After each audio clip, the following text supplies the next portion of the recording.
Hi, friends, and welcome. Welcome to Cartoons Researchers and Educators.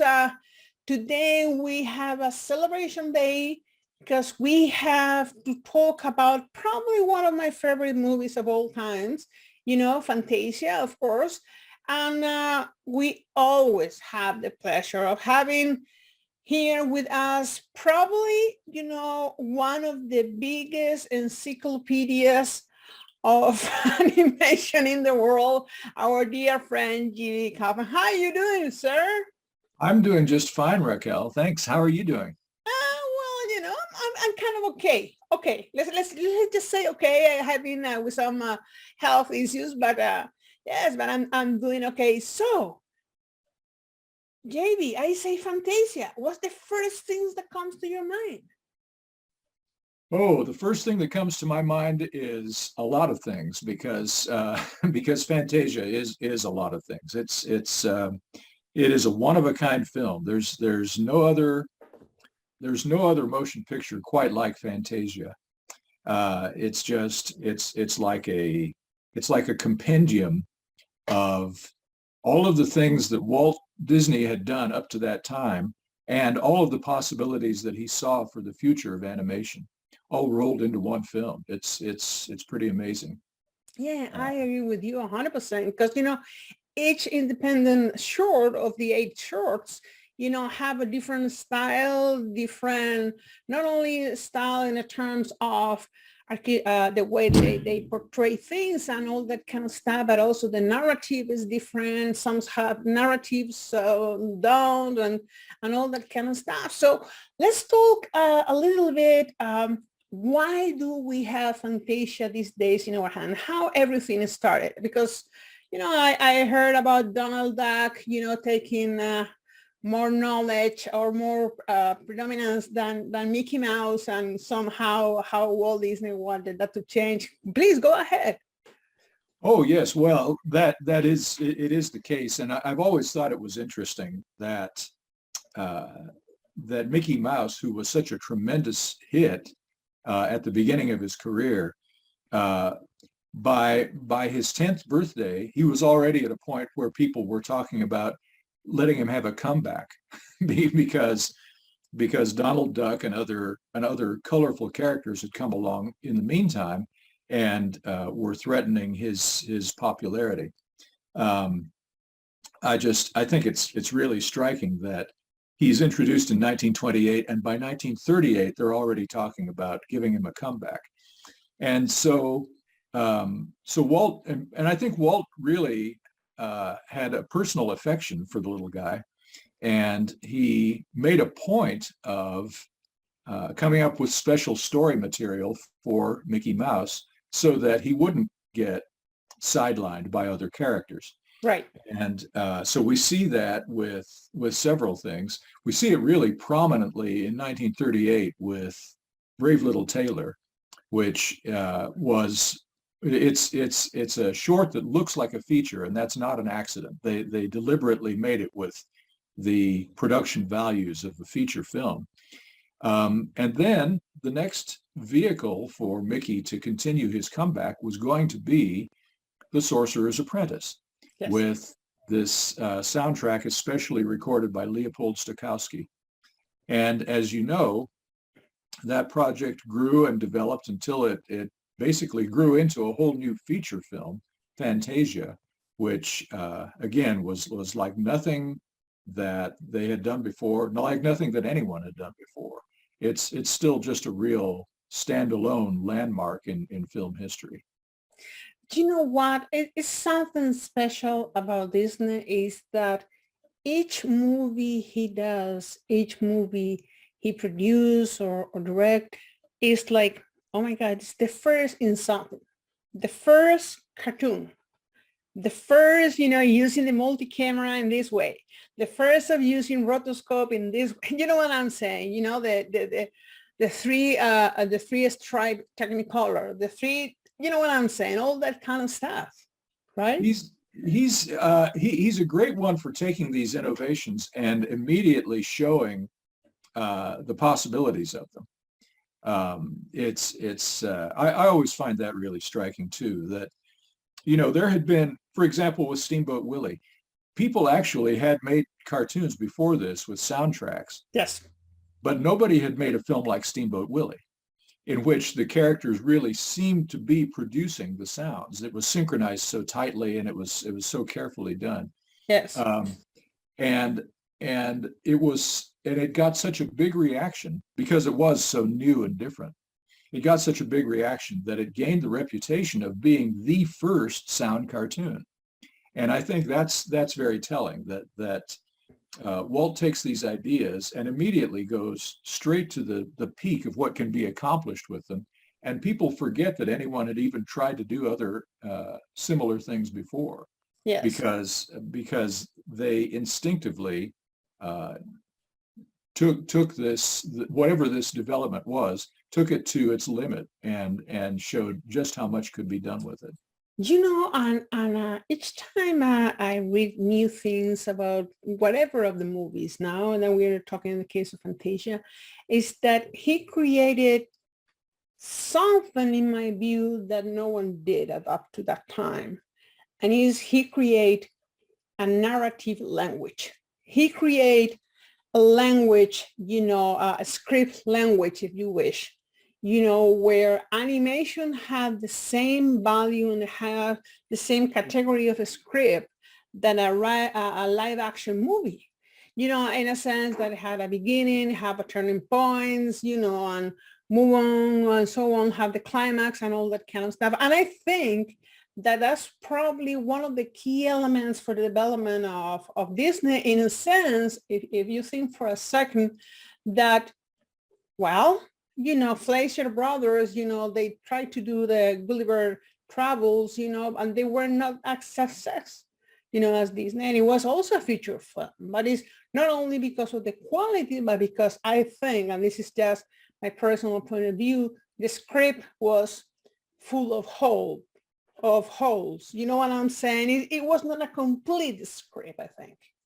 I agree with you. I must say, I mean, I'm a Disney man from way back, but I love the whole subject of classic American animation, and I love the Fleischer Studio when they are doing their own kind of animation. There are some things that they just do extremely well. I think it's when they start trying to imitate Disney that they fall down.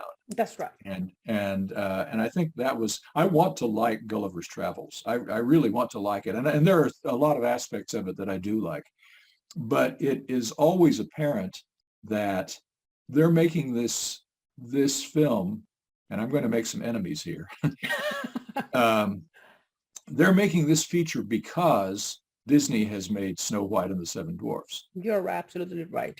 And again, there are aspects of Gulliver's Travels that I think are wonderful, but it's clear that they are doing this because of something that Disney has done.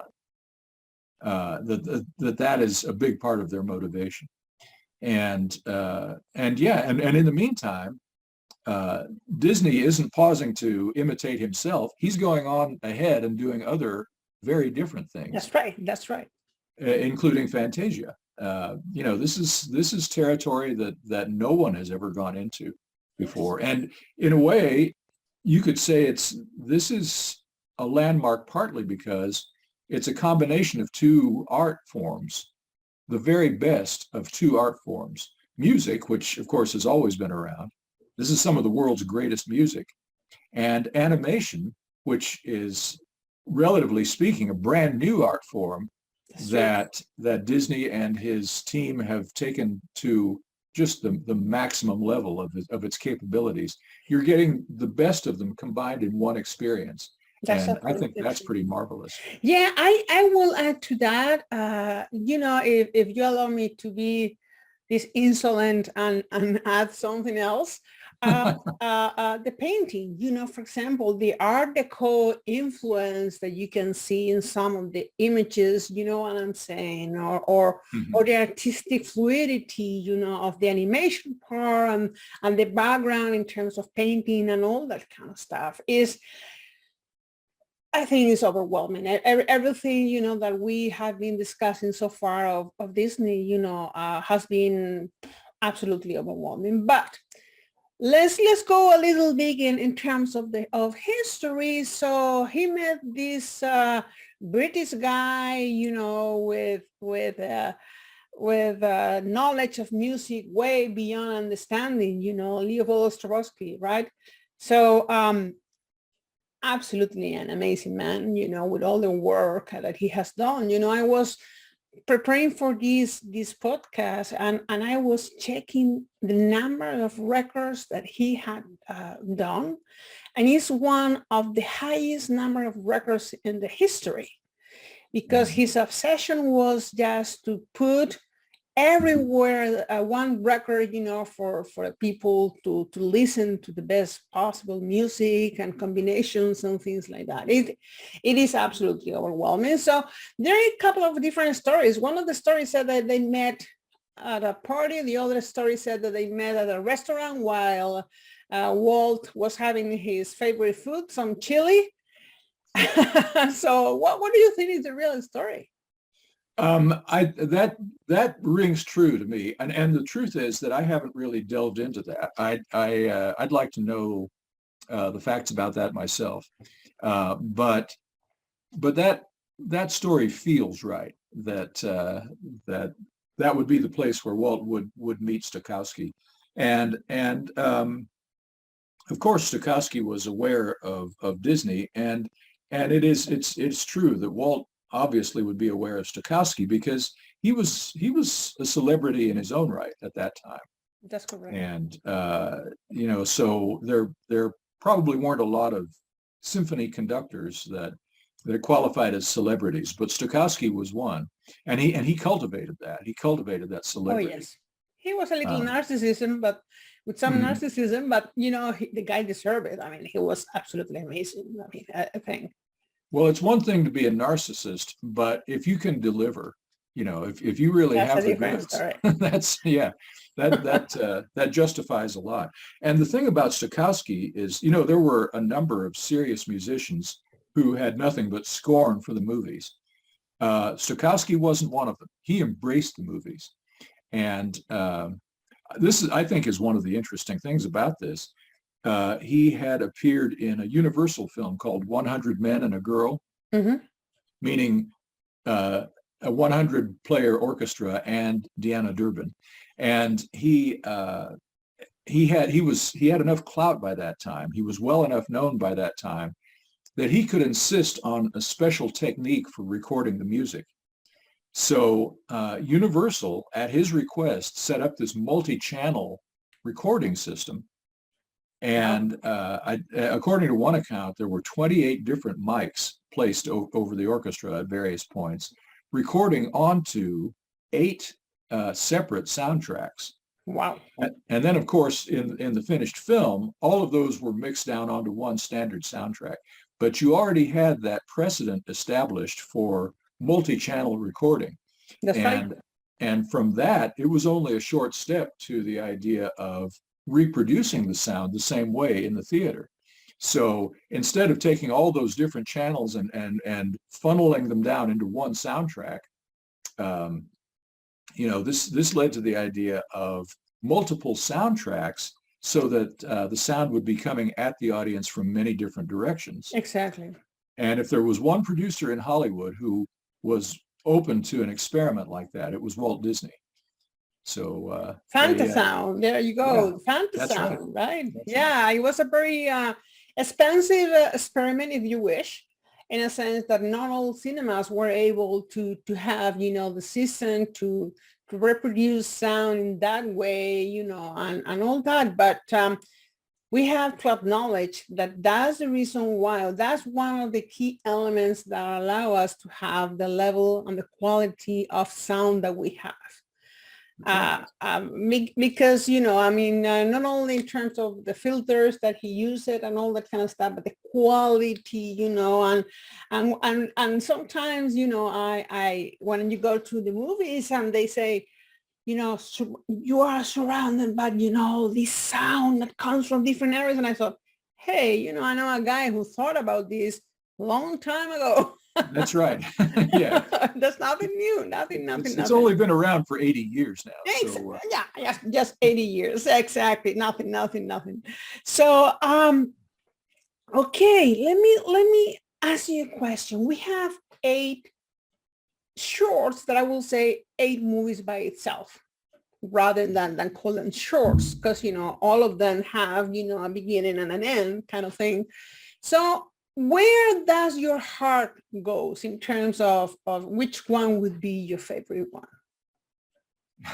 well, I'm sorry, but I'm going to give you the same answer that I've given you before. It's hard to really just single out That's true. uh, any one particular one. I love various ones. I love various segments of Fantasia for different reasons. Um, the Sorcerer's Apprentice is just a gem. I mean, Absolutely. we know that originally it was supposed to be a standalone film, and it in a way it does stand alone. It's just a gem in every way, and some people see it as the peak of Mickey Mouse's career. Mhm. Um, Again, I don't know if I want to narrow it down that much and rule out other films, but it's definitely one of his high points.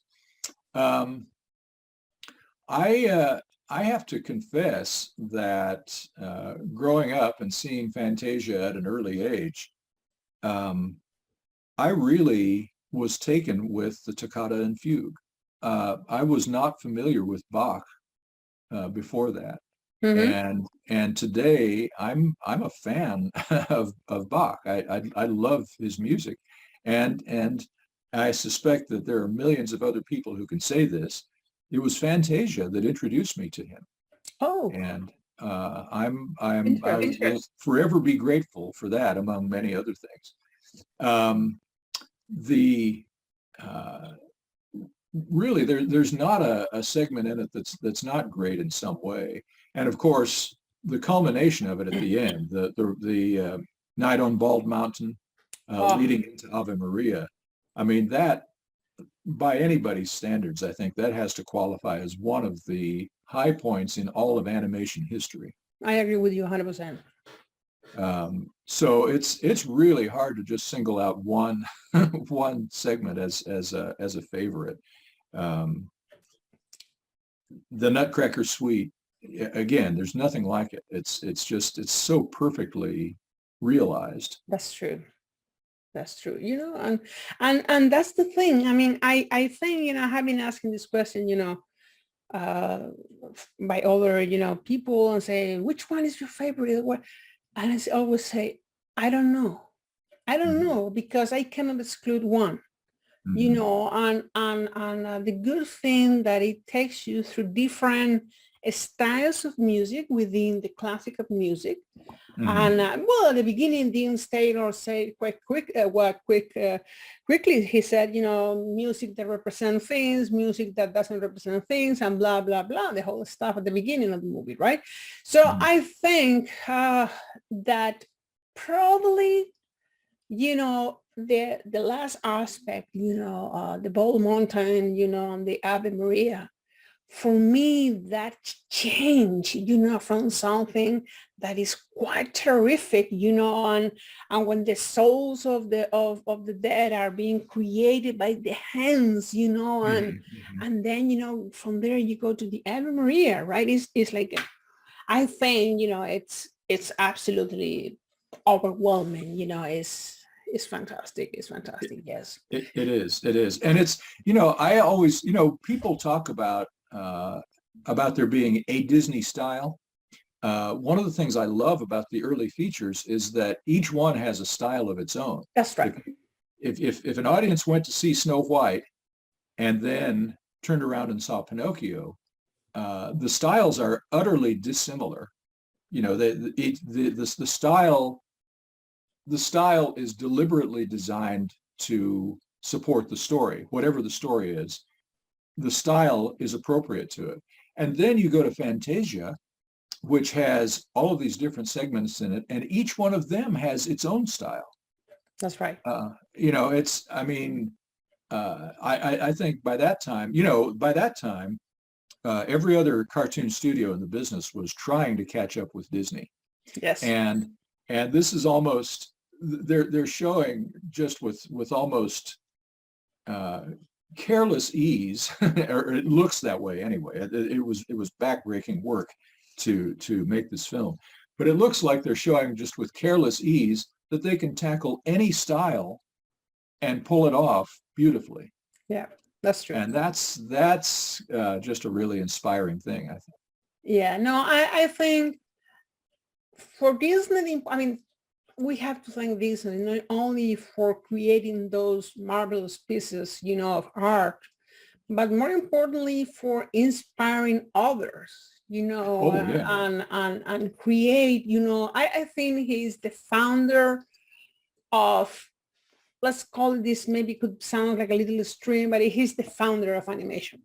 We have Emil Cole, we have, James Stewart Brighton. I'm not saying that who was the first one, Cristiani or whatever, but I'm saying, he was the one who said, okay, these are the 12 principles of animation with the 9, all in, and this is how to structure a production and blah, blah, blah, blah, blah. All those things, I think we really have to thank Disney as the creator of that, of all that led us, to where we are right now, actually.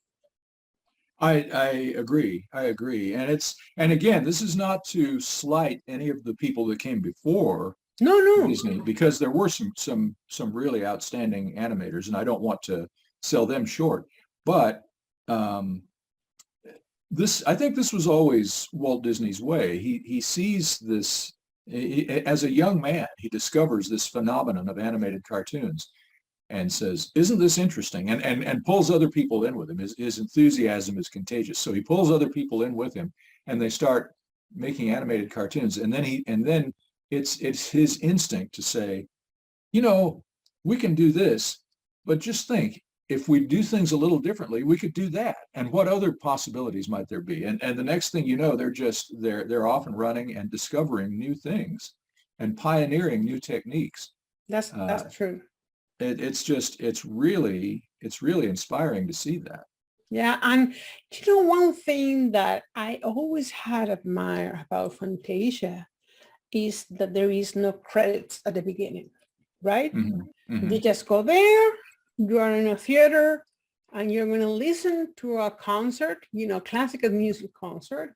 Oh, Mm-hmm. and by the way, there is some animation. You know what I mean? And the Mm-hmm. animation is the one who will lead you through the whole story and will narrate for you the whole story, right? I mean, those little details make, at the end of the day, the whole movie a whole project that is absolutely a fantasy, and that's the truth. And also, I think that he did something very smart.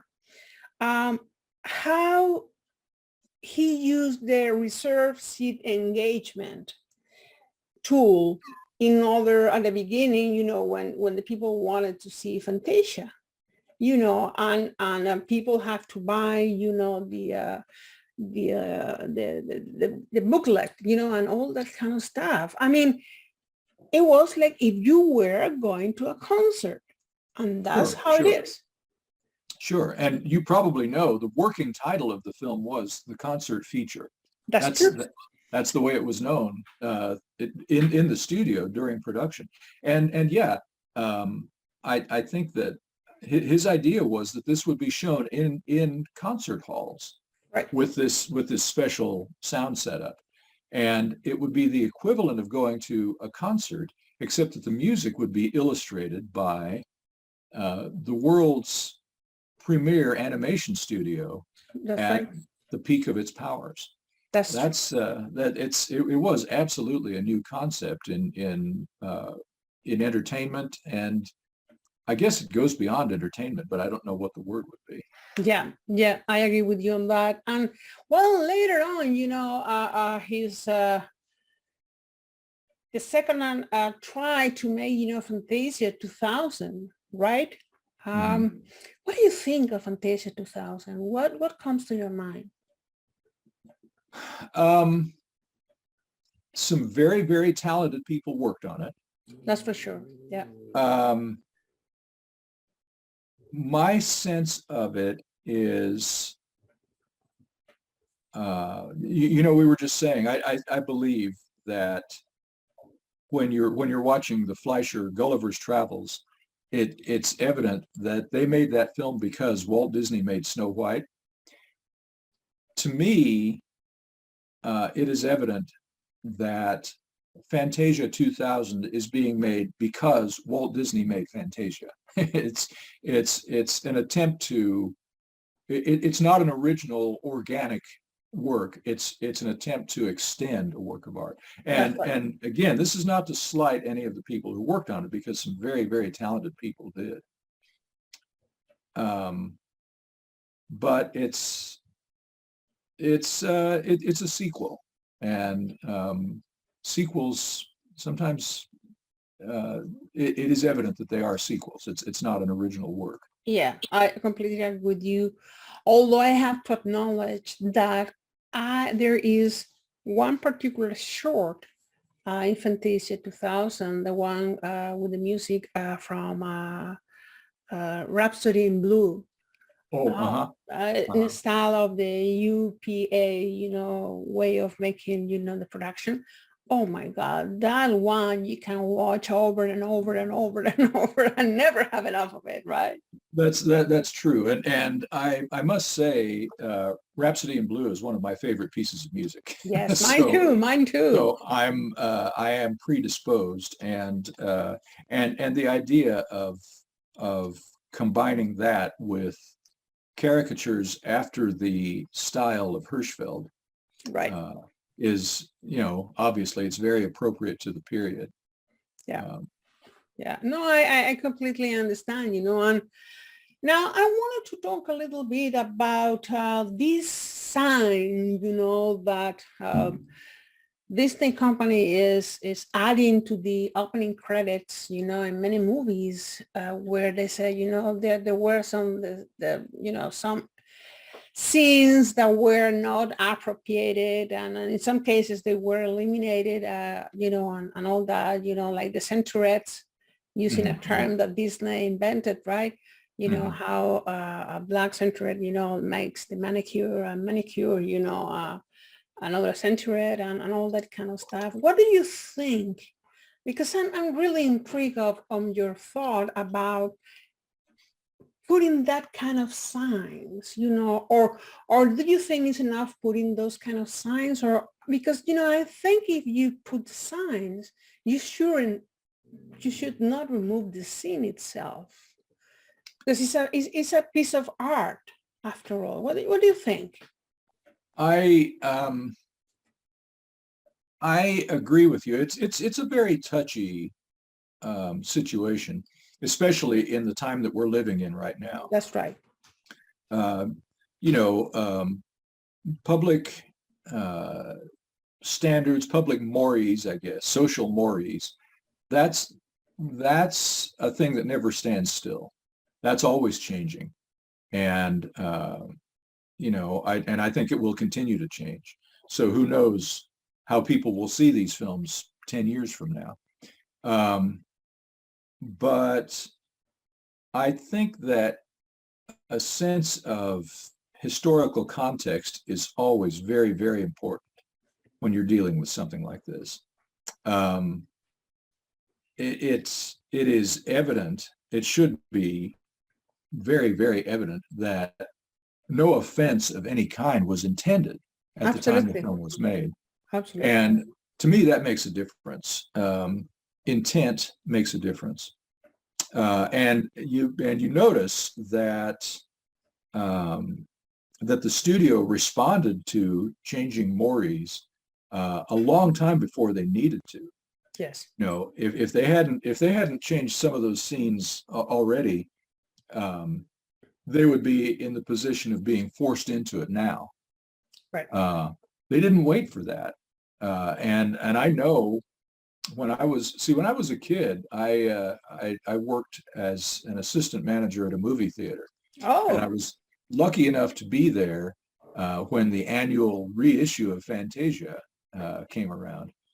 And I know that even at that time, and that was a few years back, even at that time, some of those scenes had already been changed, and they didn't wait to be forced into it. They took that step on their own. So I think the company has always been sensitive to the feelings and the sensibilities of their audience. So, you can play that both ways. That the purist in me doesn't want anything about the original film to be changed. Right. But at the same time, you don't want to offend people. And that's what, these considerations at their best are all just about being considerate to other human beings. And I think that's kind of a basic rule that we should all be abiding by. That's true. So I think, personally, I think that the Disney studio has always done a great job of following that basic principle. Now, as for what you were saying, whether there should be a change and also the announcement at the beginning, I'm not in a position to decide what they should or shouldn't do. But I do think that when you post something like that, you're covering yourself, but at the same time, you might be asking for trouble. Yeah, I hear you. Because then, people are going to be looking for things. In the moment we're living in now, anyway, people are going to be looking for reasons to be offended. And we don't want that either. No. I completely agree with you 100%. It's how could I say, it's a very delicate subject, because you don't want to offend anyone, but at the same time, and I agree with you there 100%, you have to consider when the movie was done. Mm-hmm, mm-hmm. And what were the circumstances, surrounding the movie. For example, the other day I was reading again and again another book about Disney, right? And they were saying, how at certain time during the day, in the afternoon, evening, they will have some areas where they have some alcohol and they could drink alcohol while they were animating and all these things. Just imagine that in the actual context, of any animation studio. That's something that is like absolutely impossible to believe. You know what I'm saying? So it's when you analyze things, I think you have to put them in context and say, okay, this is the time period, and in this time period, this was. I wouldn't agree with it, but it was the normal, the standard thing. Now, and I also think it's important to keep in mind, a lot of people have an idea that cartoons, the Disney cartoons and others, were made for children, for the kiddies. And if you go in with that preconception, then you're going to miss a lot of the point of a lot of these films. That's true. Because they're not by any means. They were suitable for children, but they were not made exclusively for children. And that was another thing I learned working at a movie theater. When people saw that the theater was showing a Disney film, a lot of them, not knowing what it was, brought their kids to see it. Wow. And then didn't know what to do with with their little kids sitting there trying to appreciate something on the level of Fantasia, because it's just not made on that level. Yeah, I completely understand where you're coming from now. But okay, let's just stop talking about Fantasia for a couple of minutes. And I do know, and I want to have a little peek. You are not prepared for this, but I have heard a little mouse told me that you have written a fantastic book about, with all your critics of movies and things like that. Can you talk about that? You're speaking of the I'm sorry. Which book? The books that which one is your last book, JV? The most recent one is about the making of Fun and Fancy Free. Yeah, exactly. Okay. Yeah, well, tell us about it. Oh, well, I'll be happy to tell you about it. I am a member of a group called the Hyperion Historical Alliance. And it's not affiliated with the Disney company, but we are well acquainted with the Disney company, and they have been very cooperative with us. And one of the things that we're doing, it's basically an association of Disney scholars, historians, writers, archivists, and so on. And we've started a publication initiative, and I'm fortunate to be one of the editors of that effort. And one of the things that we're doing is a series called the Monographs. And the idea of the monographs is that they are smaller scale publications, each one dealing with some lesser known aspect of Disney history. So we're not covering the textbook classics. We're getting into the subjects that are not so well known.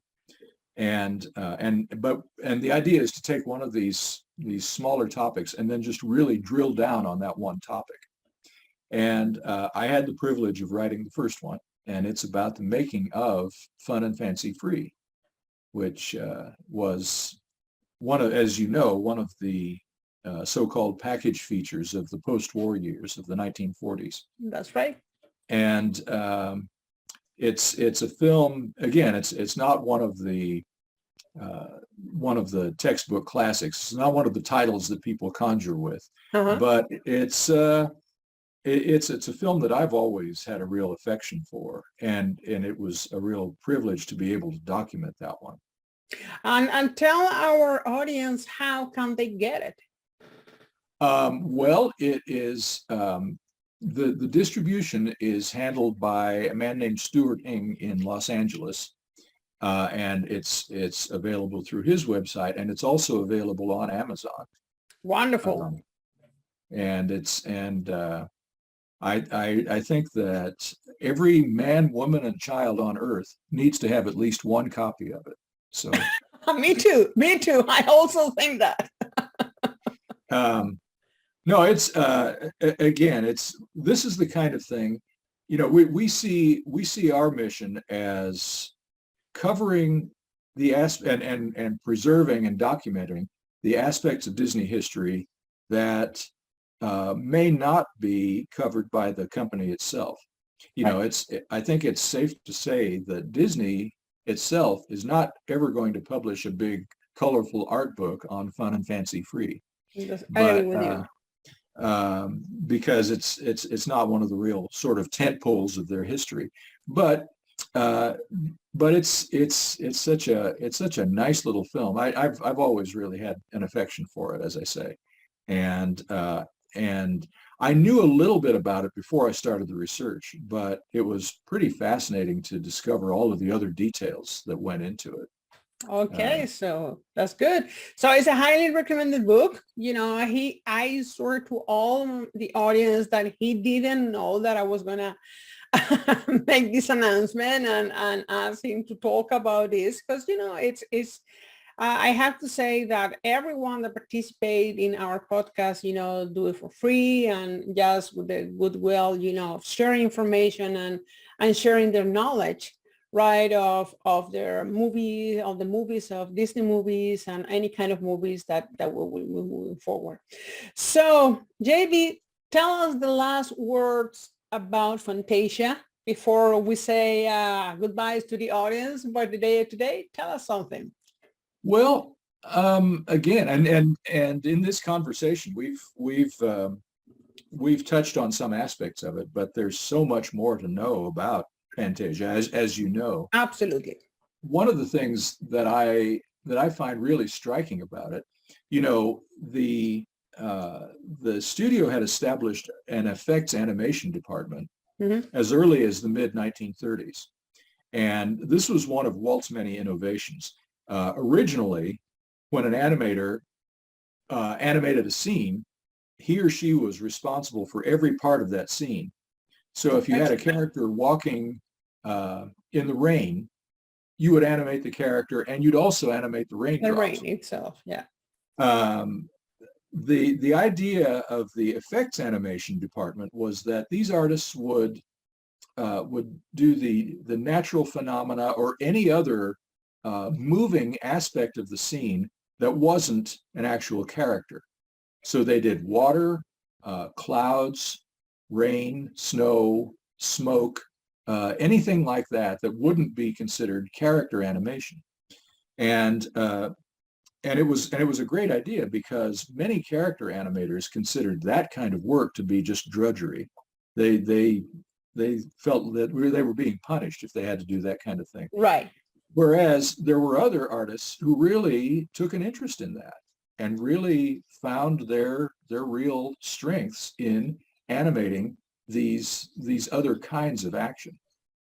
And as a rule, you don't tend to hear about the effects animators so much. They're like the supporting players, and the real stars are the character animators. But in Fantasia, the effects animators are pretty much on an equal footing with the character animators. That's true. And there are some parts of Fantasia that are nothing but effects animation. Yep. The toccata and fugue is one of those. Exactly. All of the imagery that you see on the screen is done by the effects animation department. So these people really had a chance to shine. And you may know that the great abstract animator Oscar Fischinger, I know, yeah, came to the studio, and I think he thought that he was going to get to do all of the visual part of the toccata and fugue. He was accustomed to working on his own. That's true. And the Disney studio was more of a team situation. And so in the end, he wound up not staying there very long, but some of his ideas that he developed for the toccata and fugue were used in the finished version of the film. So that's true. That's true. So you get the combined input of all of these great artists, including Fischinger. Same thing with they had what they called the process lab, mm-hmm. which developed lots of techniques that went beyond drawing on paper or painting on paper to include photographic effects. Yes. And again, some of the things that this department could do, they just had a free hand at some places in Fantasia. Right. So at the end of the Nutcracker Suite, when those snowflakes come down, that's those right. are actually filmed in live action and rotated on gears as they follow their path down through the frame, and then that's doubled in with the other elements of the scene that are animated in the traditional way. In the traditional way, yeah. Mixing techniques again. Yeah. It is just amazing to see, and you may have John Canemaker's book on the Schultheiss, the Hermann Schultheiss notebook. Mm-hmm. I highly recommend that one because Schultheiss was a member of the Process Lab team, and he assembled this marvelous scrapbook in which he documented how some of these effects were made. We were done, yeah. And Canemaker, you couldn't ask for anyone better than Canemaker to document that. Yes.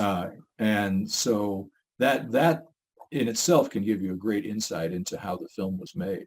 So techniques like that, I mean, I think that Walt would have wanted you to just be drawn into the experience and absorb the experience rather than thinking about the mechanics of how it was done.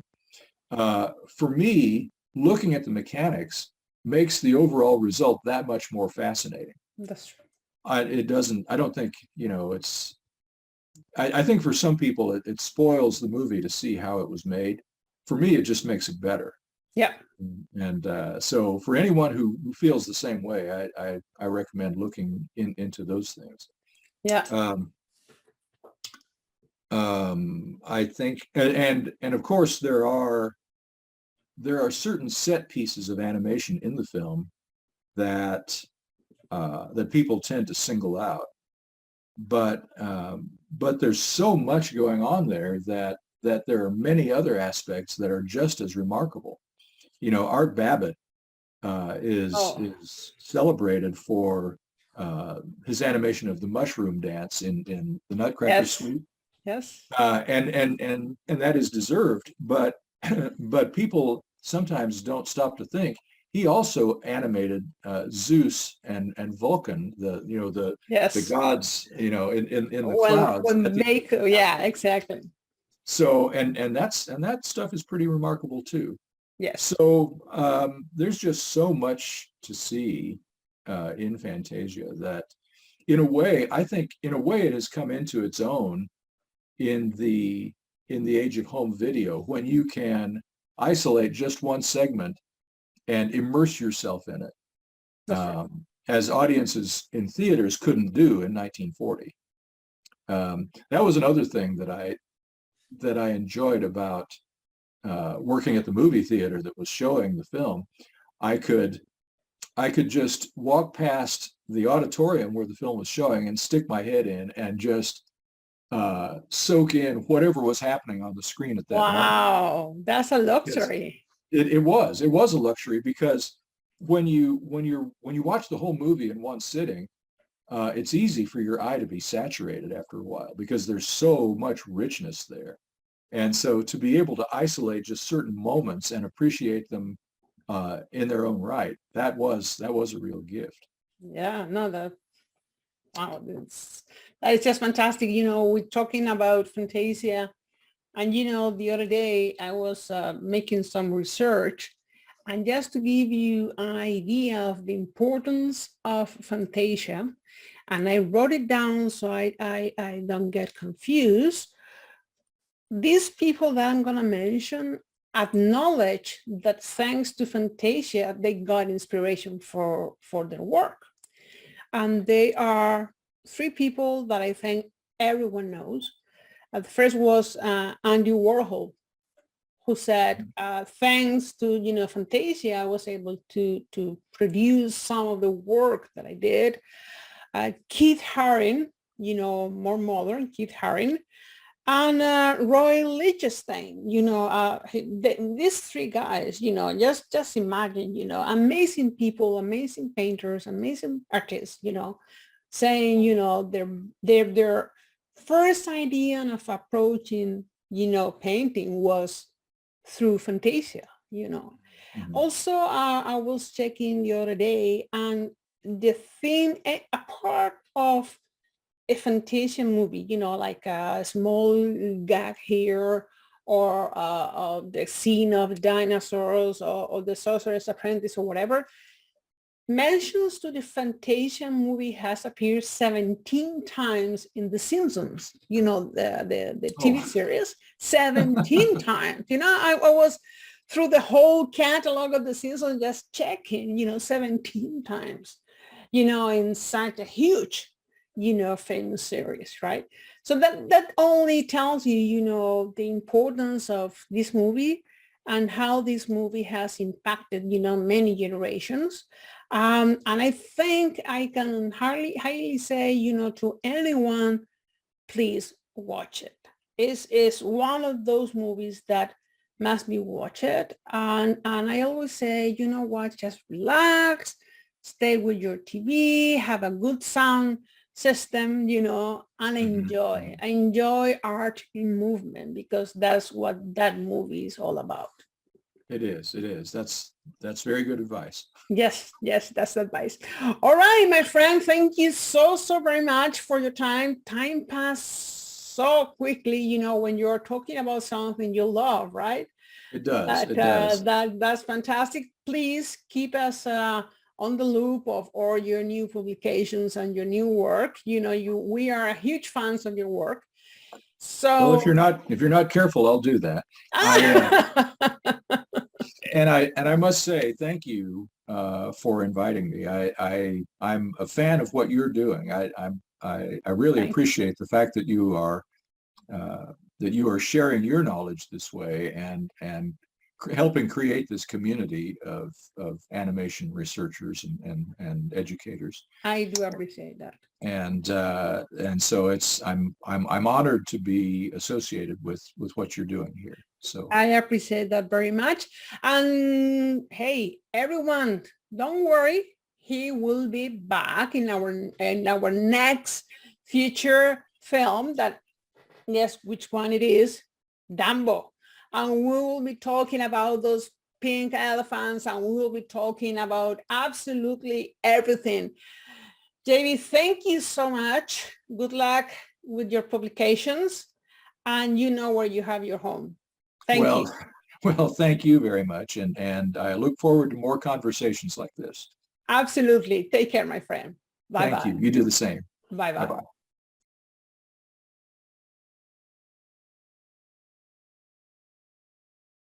Oh, hello, those cartoon researchers and educators. Here we are again.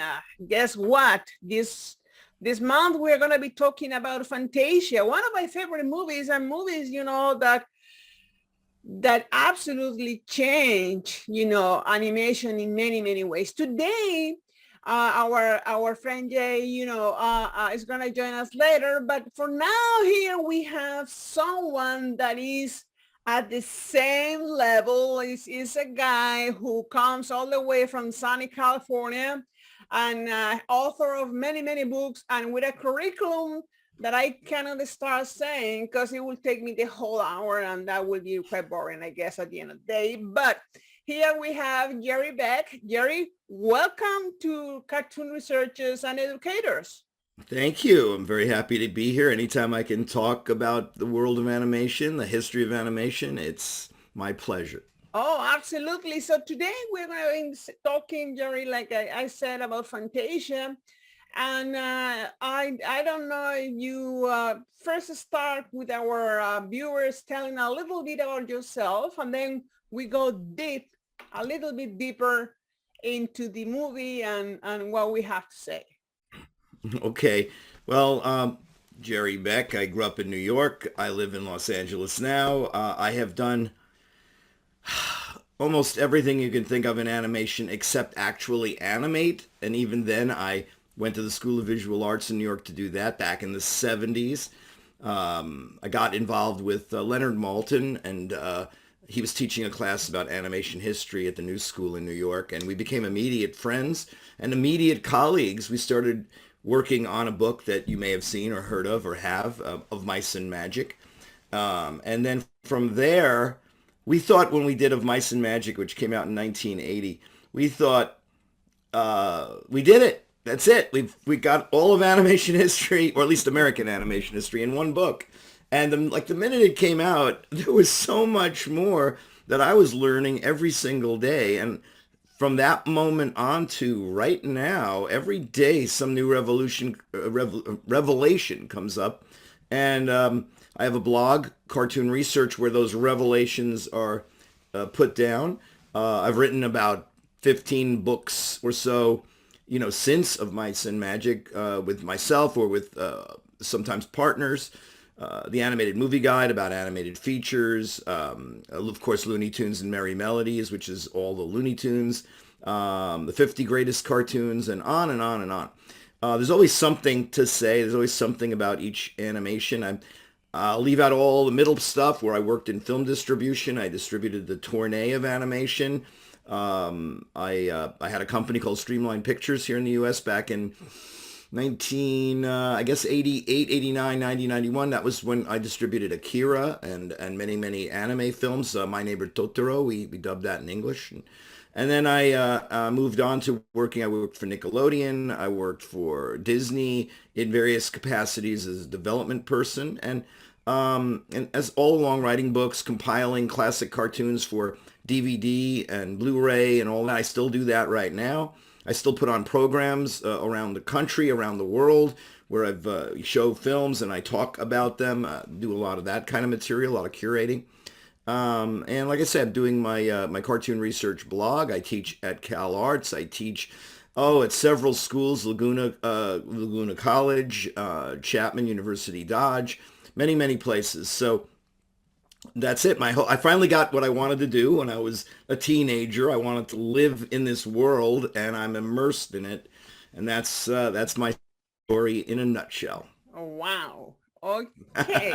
Wow. That's all I can say is that okay, and very very impressive. And I'm sure our viewers know you very well.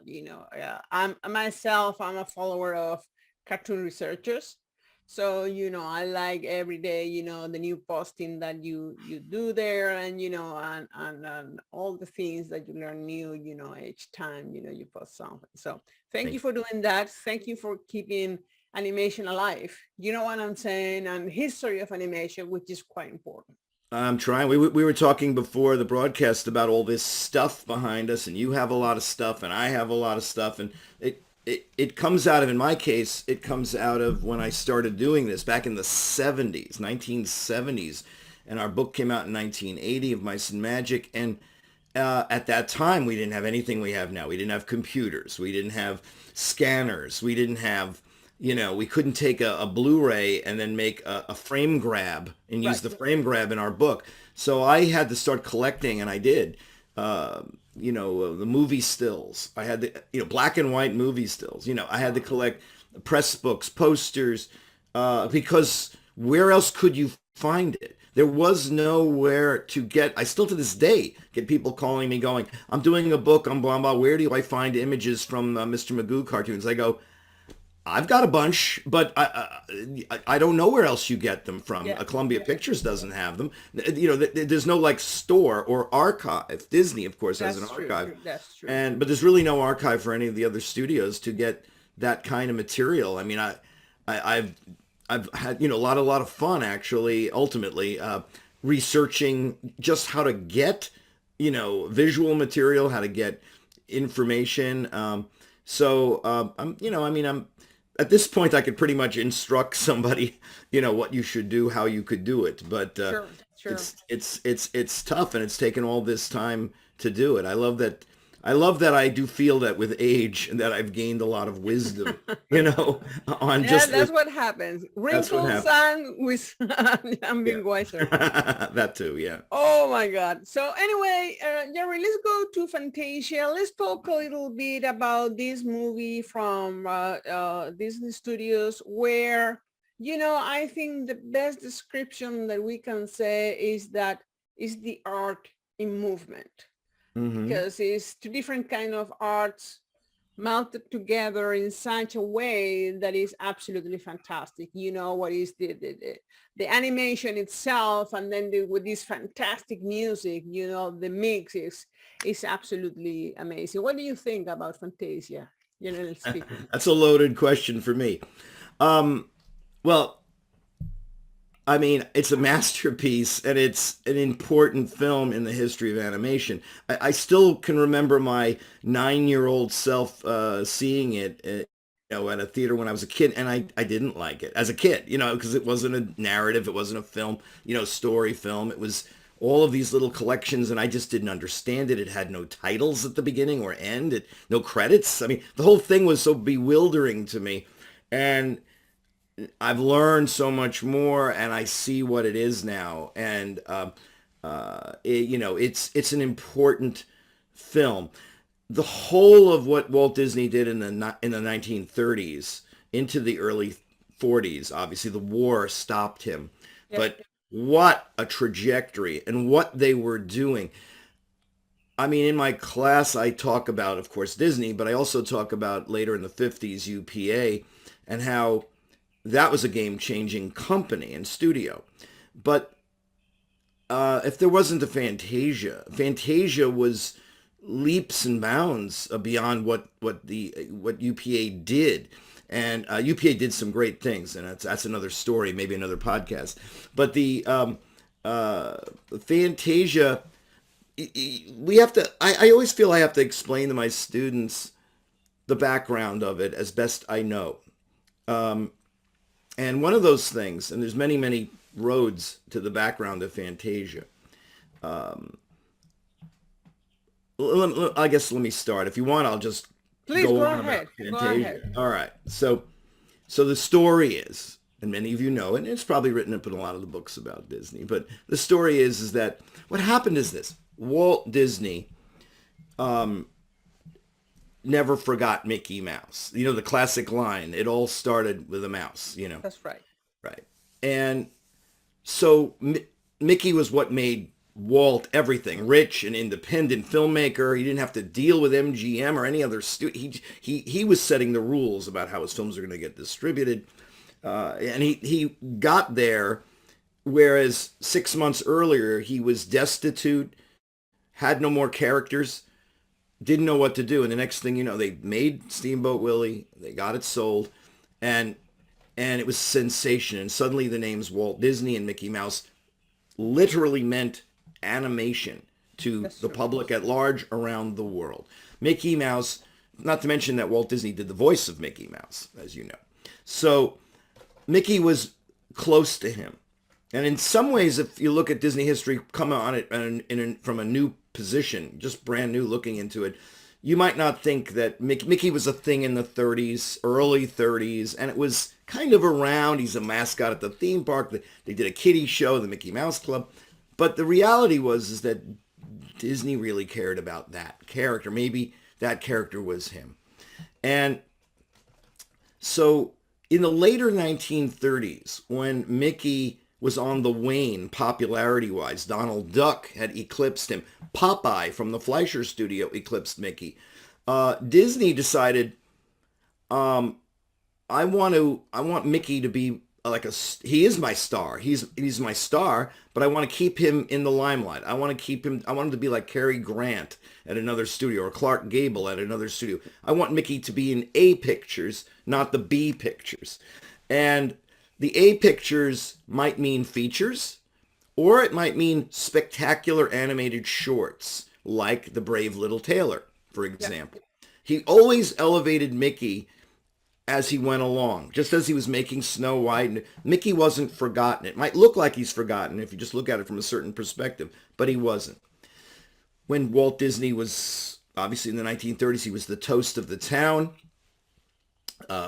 Snow White comes out. No one knows what an animated feature, at least a Disney animated feature is. So it comes out. It's a blockbuster. It's the equivalent. I don't know today. You know, it's Avengers Endgame. You know, the Marvel movies. It's the biggest thing in the world in 1937, 38. It was the biggest movie of all time. If it wasn't beaten in 1939 by Gone with the Wind, it would be, in my mind, even bigger. But it was the biggest movie. I have never done the arithmetic, but I believe the money back to the studio was in the millions of millions. I mean, maybe even the gross was in the universe of close to $1 billion. I can't say, but it was a lot of money, enough for them to buy the land in Burbank and to build that studio and to buy the rights to lots of properties that they would later make into movies like Bambi even, actually, and others. Yeah. They'd buy those rights. So he also was the toast of the town. He had been already, but Snow White just 10 times that. And everyone wanted to work with him. You all know that later in the 40s, Salvador Dali worked at the studio. Big names in the arts wanted to work at the Disney studio, wanted to be part of it. Keep in mind, you know, that great artists, as we all know, worked at the Disney studio in the 1930s into the 40s. Now, one could say at all times, but I'm just going to say the 30s and 40s because of the Depression, and times were tough, and a lot of great artists looking for a place to work found employment at the Disney studio because Disney had ambitions and ideas to do things. So with Mickey Mouse, Walt got to meet a lot of famous luminaries, and one of those people was Leopold Stokowski. And Stokowski, as probably everybody, who wined and dined with Walt Disney in the 1930s, proposed, let's do something with Mickey, or let's do something with music and classical music. And Disney had been doing that since the Silly Symphonies, That's right. So the thing, they started on the idea, I guess Stokowski gave him a whole musical education and told him about music that tells a story, the Sorcerer's Apprentice, and they began work on that. They began funneling money at the studio into that. And as the story goes, Roy Disney, who was the money man, his brother, always looking at the books. They had decided years earlier that shorts was fine for our little studio, but if we want to grow, we're going to have to move into the universe of features. And that's where the Snow White thinking and talking all began. Now that they had conquered features with Snow White, and they were working on Pinocchio and Bambi at the same time then, this Roy Disney saw that they were sinking a lot of money into this Mickey Mouse Sorcerer's Apprentice short. So much so that eventually Walt went back to Roy and said, look, it's going to be it's beyond a 10-minute subject. It's going to be like a 20-minute subject or something like that, 18 minutes, whatever. And Roy was like, Walt, we had decided that we're going to lose money with a thing like that. It's a short. We don't make much with shorts. It does, but I want Mickey to be, stay on top as the status, the gold standard of animation. He always wanted, Walt, for animation to be taken seriously. That's right. When they moved out to California, he had a backup plan. He moved to California in the first place because the backup plan was, if it doesn't work out with Alice cartoons, that I can sell myself as a live action filmmaker. That was the back. That's why I didn't go to New York, where all the animators were in the 1920s. So he wanted to have animation hit some kind of respect level. And that was kind of his main goal in the 1930s. Making a feature would do that. Getting involved with Leopold Stokowski for a Mickey Mouse cartoon would help do that. They didn't have awards for Walt Disney. You know this story, that they didn't have awards for Walt Disney in the early 30s. So they literally invented the category of Best Animated Short just to give an award to Walt Disney. Exactly. And so getting that kind of Hollywood respect, that an animation wasn't just Mickey Mouse, wasn't just Donald Duck, wasn't just Porky Pig. That's what those other guys are doing, because I made a place for, made a place on the table of a movie program for shorts, for animated shorts. I tell my students all the time, the 1920s were a whole other story. By the time when Steamboat Willie hit and Mickey Mouse hit in the early 1930s, late 1920s, every movie theater had to have a cartoon on the program. It was, right. They had, so he created literally the industry. He didn't mind that there were all this competition because he couldn't keep up with supplying all the theaters with these cartoons. Why did they need cartoons? And pardon me if I'm going off subject to Nacho. I kind of like to always lay the land on why this, why that? Because animation in movie theaters in the 1920s and in the 1930s and in the 1940s and 1950s and on at that time was thought of as ephemeral. It was something you watch, you laugh at, and it's gone, and it disappears. It was never meant to be. There was no television. There were no video cassettes or DVDs. There was no future. There were no re-releases of short cartoons. That's right. No thought to that. I always hold up, the Sunday LA Times comics section, which most people read, laugh at, and throw away, because that's what comics and that's what animation was in the 1930s. It was a thing you see, you laugh at the joke, and you throw it out. And so that's why Disney in no way could keep up with how many movie programs. The other thing I say, without going too far afield here, is that going to the movies in the 30s, 40s, 50s was nothing like it is today. Today we look up what time a movie plays, we show up, we see some trailers, coming attractions. If I don't see the coming attractions, I feel cheated. So the thing is, if people felt that way about animation, but my point is that people didn't even do that then. They just show up at a movie theater at any time. Whatever movie was on, there was a whole program of short subjects, travelogues, newsreels, serials, comedy shorts, Laurel and Hardy. That movie program was a whole other thing. It was an outgrowth of vaudeville. And Disney made the place for animation on that table. Not only that, it was the most important part of that program. Every theater had to have a cartoon. If they didn't, people complained to the managers. They couldn't be caught. There was a famous song, "What, no Mickey Mouse? What kind of a party is this?" You can look it up. That's a song that came out in the 30s that was based on an expression that people were saying. What, no Mickey Mouse? Meaning what, no cartoon? what kind of a theater is this? And that was a Right. thing. People were saying this. So Mickey Mouse, Disney, and wanting to build the respect for it.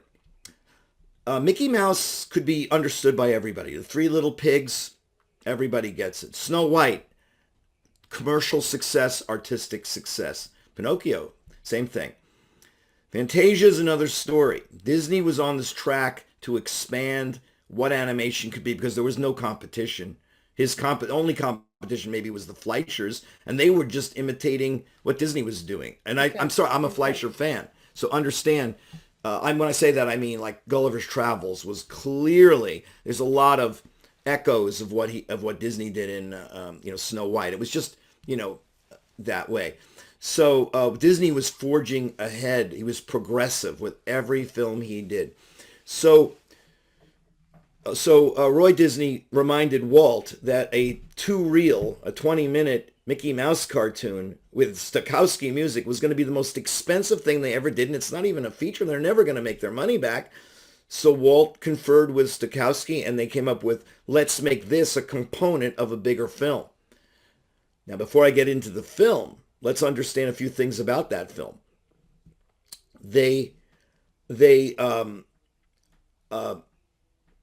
I'm trying to remember where I should start on this. The thing is,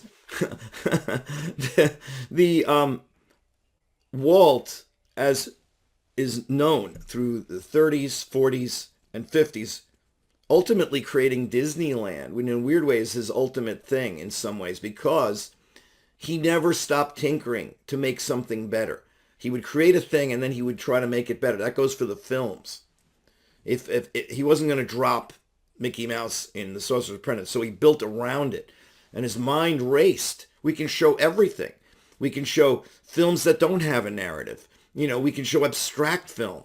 We can reinterpret the music into another way. I mean, there was so many things. How do you present this? Were there many package films back in those days? I don't think there were. There were later, but not then. Disney had a greater idea, which you may know about, which was that he planned, this is late in the game, he planned to put this concert feature, that was the original name for Fantasia. Yes. He planned to put this concert feature in Disney-built theaters that he called Fantasia theaters. There was going to be like perhaps one in every state, maybe in every city, every big city. And it would be a theater, and my students were like, well, what do you mean? They would just show Fantasia in this theater? Yeah, that was the idea. The idea is you'd come in and see the Fantasia program. You might get a little handout of what you're going to see on the program. It might be, written in the front in the lobby. You'd go in, and just like we can see it now, it would start with the curtain open. There's no credits. It's like you're at an actual concert. It was in stereo. It was the first movie made in stereo and released. They called it Fantasound. Fantasound, yes. And Deems Taylor would come out and he would explain what they're going to do and show, and you'd watch it. But Jerry, what about these Fantasia theaters? You mean they'd run this movie like for another 5 years? I go, no. They would take out the sections, the different various sections of the movie, and put in brand new ones. And so if you came back in a year, you might see 3/4 of a brand new Fantasia program. And it was just, wow, what an idea. It was, to me, it's an early version of what he would later do with Disneyland, where he could put another attraction or build one over here, or, some new ideas that come to them, they'd be able to, improve all the time, a work in progress constantly. That's what Fantasia was going to be. So, I mean, and then I feel like you got to stop me now, but it's like, but then what's inside the film? What is in the film? And more so, I'm going to stop and not talk about the film for a moment and just say that although as we all know, it was not a financial success. In fact, it was probably Disney's first and very rare bomb of a film. It was considered too highbrow for the general audiences that were, used to Snow White and narrative films. It was a little above them. And but then again, it did get some great reviews as well. People could see what it was. it was definitely a high point in terms of animation, in terms of experimenting with what animation can be, about inventing effects and new things that they ultimately used in movies to come. You know, in Right. fact, they sometimes used exactly. How many times have we seen that whirlpool from Fantasia is actually in many, many other movies? And but the thing is, they learned a lot about how they could, you know, visually, you know, tell stories from just the what I call the experiment of doing Right. Fantasia. Um, I mean, UPA gets, of course, a lot of credit and some and meant much of it proper about about just changing the look of animation. Animation was perceived as Disney animated features, you know, Cinderella and things like that, and Bugs Bunny and Tom and Jerry. But UPA changed that with a different look, a style. You know, they were pretty much they were like independent animation, all combined in one place before independent animation existed. But I could argue that Fantasia was that, and the Disney studio of the late 30s, early 40s was definitely that, a place of experimentation, progression, and succeeding in what they did. I mean, when you look at even Disney's closest visual competitor, which at the time would have been something like the Harmonizing Studio releasing through Right. MGM, right? And they even did they did an interesting little film that came out in 39 called The Blue Danube, which is pretty much like a little mini Fantasia. And that was like a year before Fantasia came out. But but uh, but even they could not do what Fantasia is. It's a work of art.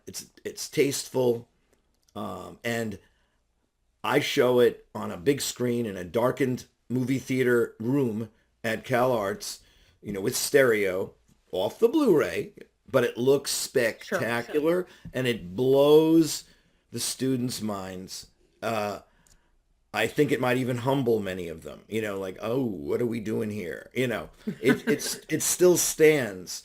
I mean, we've had great films throughout the whole, what would that be from there, almost what, 90 years or 80 years ago. We've had many, many, many good films, most of them within the last 20, 30 years, in my opinion. Um, but Fantasia, because it's animation, because it's not set in 1940, Right. even the narration, because it's done just against a blue background and Exactly. he's in a tuxedo. There's nothing dated about the film. Nothing. So you can show it at any time as if it were made yesterday. That's true. And and anyone and everyone feels, I mean, there's nothing happier. I'm gonna stop. But there's nothing happier for me to present to students, animation students at Cal Arts, Fantasia. It's like the ultimate moment of my teaching semester because they have to see this. And as you may know, they haven't seen it. Or if they Oh, had, for they saw sure. it when they were 5 and they don't really remember it, or they didn't like it like I didn't when I was 9. They now are seeing it as animators. So they're really looking at this and it's Yeah, it's from a different perspective altogether. You know, I think it's a wonderful piece, and not only is a wonderful piece because the way it was developed and all the techniques that he, you know, helped to improve, and all the techniques that he put, and you can see and watch and even hear, you know, in the movie itself. But one of the things I think is very interesting is that he was able to do a feature with eight shorts. You know what I'm yeah, saying? With several shorts now, and that there is no continuity whatsoever between one short and the next one or the other one or the other one, right? And that all of them are completely different from each other, right? We start right. with an abstract uh, uh, uh, short, and then, you know, you have at the end, you know, the dance of the hours and the Ave Maria and all that kind of stuff. So it's like, oh my God, you know what I'm saying? Now, what do you think? This is a question that I always like to ask.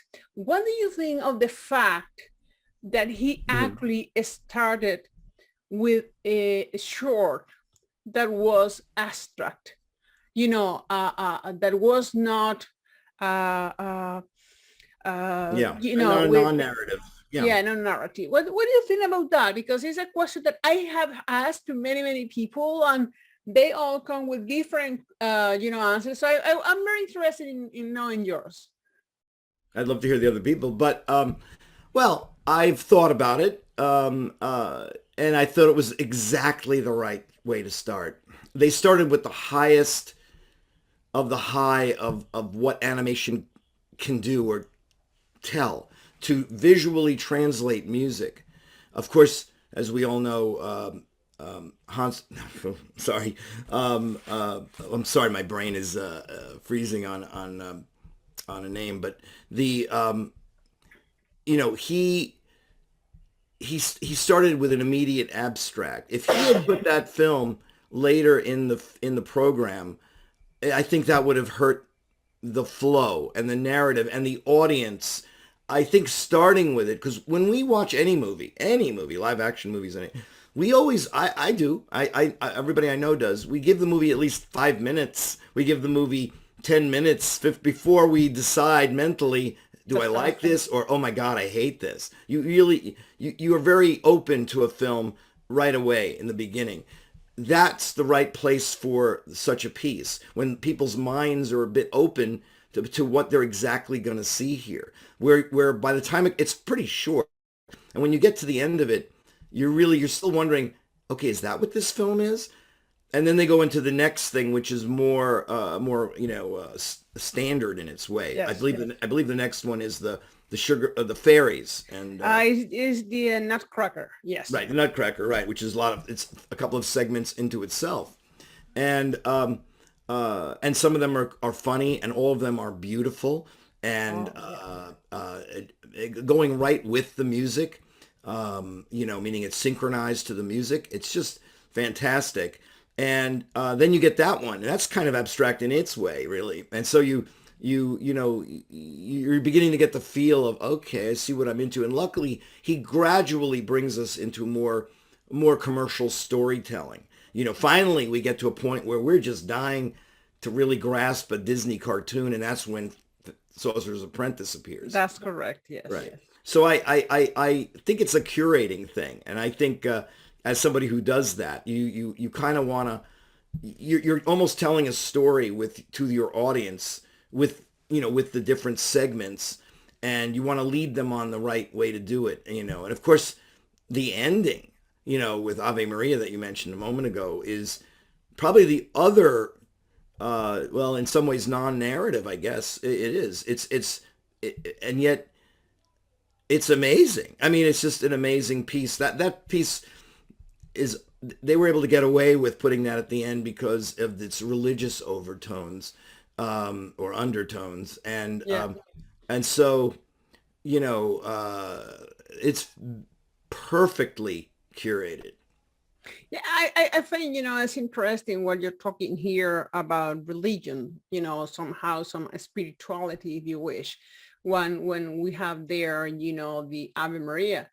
But also the Bald Mountain, it has some religious connotation. If you Yeah, think, that it's yeah, all about Sabbath and all that kind of stuff. right. But let's not forget, the problem or the concerns, let's call it quote unquote concerns of some religious people when he was explaining, the region of human being, and the dinosaurs, and he had to leave it there. He didn't want to go too far. Otherwise, the movie itself will be a problem with people who really, have other beliefs, right? Well, we were, I believe, from my childhood, we were way more open about the, evolution, and scientific evolution, the way it's presented in the movie, and he introduces it in a way that works, whether you believe this or not. He just states things that you can have your belief, scientists, believe this. They say things like that. I haven't seen it in a while, right? So I don't know by heart, but, he says something about, this is what the scientists think and that kind of thing. So you can think whatever you want is Yeah, implied. exactly. Also, you're right. You're right about that. About the last one having religious overtones. It not even has nudity, right? Female That's right. nudity, and so it's very possible that they purposely. Now, to me, it's a perfect ending. So, but I'd like to believe that. But it's possible they also put that at the end. So in theory, they could cut it out. Considering the film is 2 hours, which back then an animated feature was 70 minutes. Exactly. 2 hours is a big commitment. They could easily have cut that ending out, and the film would have played. It would have ended, with would have. I guess it would have ended with a Dance of the Hours. I think is what precedes it. Am I right or wrong? Yes, you're right. Yes. Yeah. So, that would have been a good ending too, if you think about it. It's Oh, an upbeat absolutely, ending. and a very funny way, actually. Yes. Yeah. With the gator, and yeah, absolutely, Yeah. absolutely. Now, Jerry, let me ask you about something that I think somehow has become problematic, for some of these movies, especially the first ones. Let's talk about some scenes where there is some racism there, like when, the centerettes, are being manicured by, a black centeret, and all that kind of stuff. The same thing that Mhm. happened, somehow in some other movies, and how now, Right. and the same with Dumbo, and how they have to put a policy, sign Right. before the movie saying, at that time it was the way it was, and not at the particular time. What's your view on that? Well, it was of its time. As a historian, as a professor, when I speak to students, mainly we're looking at the animation. We're looking at the anime. Okay, so I do address the issue, but I feel for our class, it's we're looking at what was the historic impact of the film in general, what Disney did in general, the character animation or effects animation or that kind of thing. And unfortunately, there are stereotypes. There's a lot fewer of them than one might think, especially in Disney animated features. In fact, my biggest problem doesn't have to do with black stereotypes. It has to do with in the case of Peter Pan, which has a lot of women sexist kind of attitude That's about true. Wendy in that film, and there's the Native Americans are portrayed in a stereotyped way in that film. There's probably something else I'm not thinking about, but that film gives me more trouble than any others. In the case of Fantasia, let me quickly mention that the Blu-ray that's out, and it's outstanding, they masterfully took out the shoe shine scene in a really, really good way. You cannot tell it was even there. Look, I don't know. I could speculate for an hour on what they did and how they did it, but they fixed the scene so it's not there, and yet you miss nothing in the music. Keep in mind, if you had to cut something out, it would have ruined the music. Yeah, So that's they had to true. do it in a very clever way, and they did. And if you compare the original and that, you can kind of see what they did. But the thing is, in the case of Fantasia, it's about the music. It's about the music and the visuals. If the visuals are, wrong for today, which some of those are, I don't begrudge the studio for changing it so that we can all enjoy the masterpiece today. I grew up, as you may have, kind of in the middle of this. I guess I was 15 in 1970, so I grew up, with, seeing kind of how it was versus what was about to happen, the civil rights movement in the United States. And I had grandparents who were really old school, No, I so I can do. kind of see things from their perspective a little, and I could see where my generation wanted to go, and be more. We're there now. We're living what I know that the generation I grew up in wanted to have, and where everybody is treated with respect, and we all understand. Absolutely. Yeah. So it's again, there's fewer. I mean, it's funny. I can go on because I teach it. Toot Whistle Plunk and Boom has minstrels in it, and I mean, I have a whole little mental list of things I either have to introduce especially or I can't show at all. But it's not a very big list. All the classics of animation and for all the places and things, most of them are really avoid that, thankfully. So it's not really a big issue. But in the case of Fantasia, yeah, there's another thing in Fantasia, I guess, the sugar plum fairies, right? Yeah. Right, which is a kind of a Chinese That's right. stereotype. And honestly, I haven't seen or heard really any loud complaints about that. I know one thing.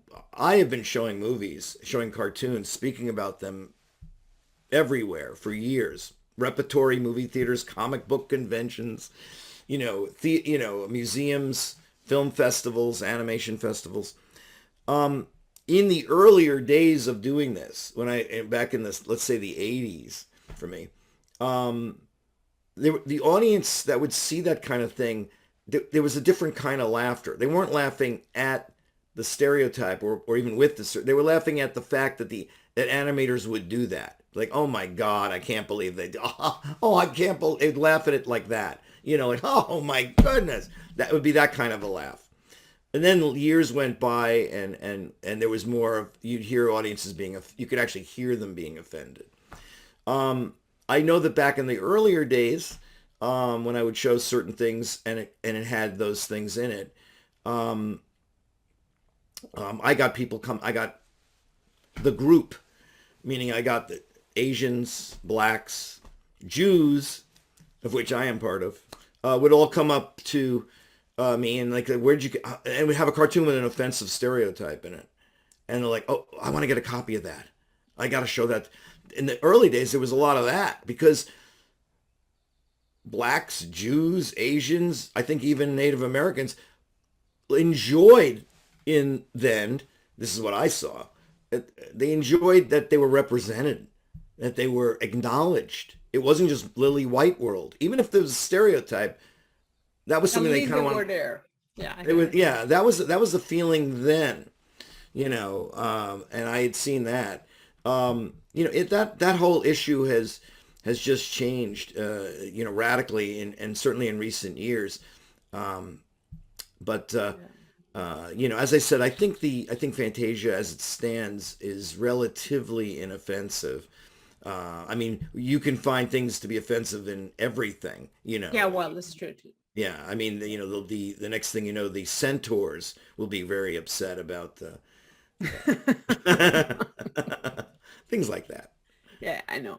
Now let's talk a little bit, something that came much, much later. Let's talk a little bit about Fantasia 2000. Oh. And let's try to put in a balance if we could, I don't even know if we are able to do so, if I tell you the truth. But let's try to put in a balance somehow, a kind of a comparison between the movies and what's your opinion about Fantasia? Well, I want to quickly say, and I feel bad about this, I should really watch it again, but I haven't seen it again since 2000. I saw it twice that year, and I still remember much of it. But I'm not an expert on that particular film, but I can give you my opinions on stuff. First of all, well, they were what 60 years too late in doing it, but it was something that Walt, obviously planned to do, to continue to make these higher art films. And you have to give credit to, I think it was Roy Disney, Roy Disney's son, Roy Disney Jr., who was the producer and spearheaded that, which was as you have, anyone who even hangs out at an animation studio, particularly Disney, but honestly, it could be any animation studio, you have some great artists there. And they have great ideas for what could be films that could be spectacular. Yeah. So the idea of doing another Fantasia at the time they did it, and actually it was at the time they did it, and there was probably no other time they could, not before and definitely not after. It doesn't mean it couldn't happen again someday soon, but they did it at the right moment for them because they, Roy Disney, Michael Eisner, Jeffrey Katzenberg, Peter Schneider, the people running Disney in the 90s had reborn Disney animation. Obviously, the films they made like Beauty and the Beast and Aladdin, Lion King, they'd made some pretty magnificent films, pretty much have gotten back to where Disney may have left off in some ways. That's true. And they were at the height of their powers and had so many spectacular artists. That film came out, Fantasia 2000s. Clearly, it was in production for at least 2 or 3 years. So while they're in the midst of this 90s renaissance at the Disney studio, That's right. giving them an opportunity to maybe, let's see what we can do now. Now, keep in mind, by 2000, that's already 5 years past Toy Story coming out. And by 2000, animation had changed.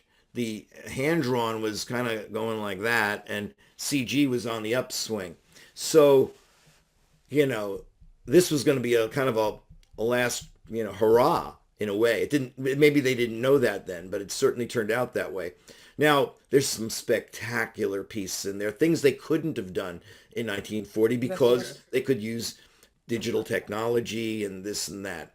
They also had some new ideas. I'm obviously a big fan of the Rhapsody in Blue, the Eric that is Goldberg. my favorite. It's Yeah. amazing. Yeah, that one I've actually seen many times because I like it so much. I've watched just that segment. But they did a Noah's Ark with Donald Duck, which was an attempt to do kind of a flip side of Sorcerer's Apprentice. They did this Firebird film that I remember. I mean, it was some spectacular things. They got one mistake they made, though, although maybe it wasn't a mistake. But they got celebrities to be the hosts, Yes. And that dates the film. I mean, Deems Taylor was not that big of a, you don't think of this guy, nobody knows who Deems Taylor is. So in the original Fantasia. So, he's just an anonymous guy as far as my students are concerned. But you put Steve Martin, Everyone knows. Yeah. Everybody knows who that is. And it's Steve Martin from 20 years ago now. So it's dating the movie. I mean, look, in 50 years, maybe it'll be fine, But right now it dates it a notch. But, Fantasia 2000, and I give them this too. It wasn't done for marketing purposes. They didn't, it was a labor of love. That's for sure. That's what I do know about it.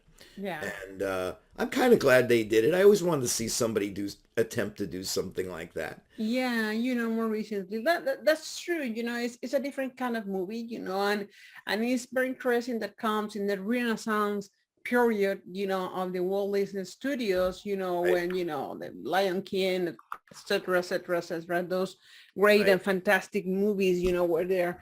Now, one thing I always like to look for when I watch an animation movie is what are the influences that made the movie the way it is. So for example, in Snow White, we have clear expressionism, the German expressionism, movement, and some scenes that are quite clear, and all that kind of stuff.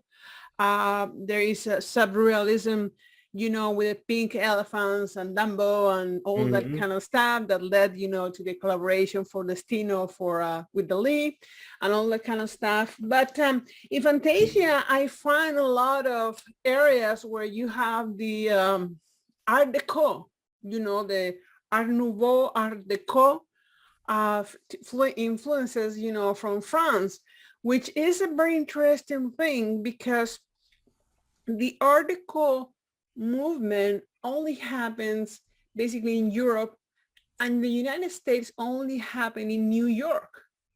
So it was not an art movement that reached, Los Angeles or other areas of the United States. So for me, it's very interesting them being in California, how they were able to grab the influence from Europe and the influence from New York and all that kind of stuff and place it, boom, right there, on the screen, right? Well, I think part of it is the collaborators who were doing it. I meaning, yes, on the one hand, the artists, the animators, at the Disney studio were kind of isolated in California for the most part. We don't know their personal travels, but we do know That's true. Disney traveled to Europe during the 30s. We know that. We know Disney was trying to educate himself to what else could be.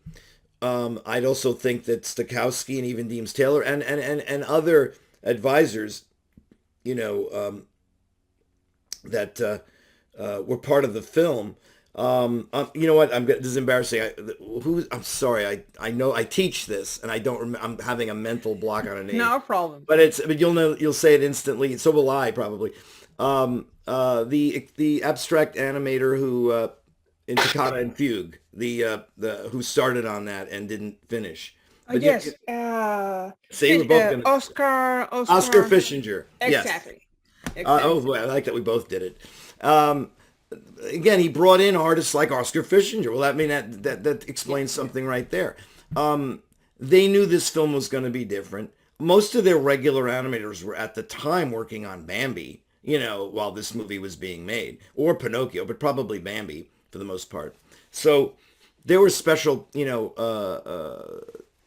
had special art direction. It was a special case. I mean, I just know from my own lifetime that my friends who worked at the Disney studio, like say in the 70s and in the 80s, would always tell me, and this is obviously a carryover from what they had always done, which is the artists were treated weekly to films, animated films from around the world. They weren't that as isolated as just looking at Mickey Mouse cartoons or the competition from Warner Brothers. They watched other things to help, them to be able to tell stories better and stay on top of it. So it wasn't so isolated. And again, let me repeat, Disney it's well known. He went to Europe several times in the 1930s, going to, art museums, going to what we today call theme parks, going places to get ideas. Again, the music led the way. His story, people might have said, maybe this would be a great way to tell the story of, life on Earth. And then, but how do we do that here? And how do we do that? I mean, I actually find it amazing. I'm still trying to figure out where they got the idea to talk to the soundtrack, Yeah, that's crazy. Where does that come from? But it's great, And I love that suddenly Disney knows that the audience knows what the optical soundtrack is. And so much so that they actually embellished that gag even further in the Three Caballeros, where at one point in that movie, Donald gets caught in the soundtrack. I mean, that's really, what's the word, meta or something? It's really, really abstract, I guess. And so that's the thing, though. There's a why not try attitude at the Disney studio that I don't see anywhere else. Most of the other studios in those days, the 30s, 40s, 50s, 60s, they're just looking at what Disney's doing, and then they pick and choose what they want to imitate or do. Disney's just doing stuff.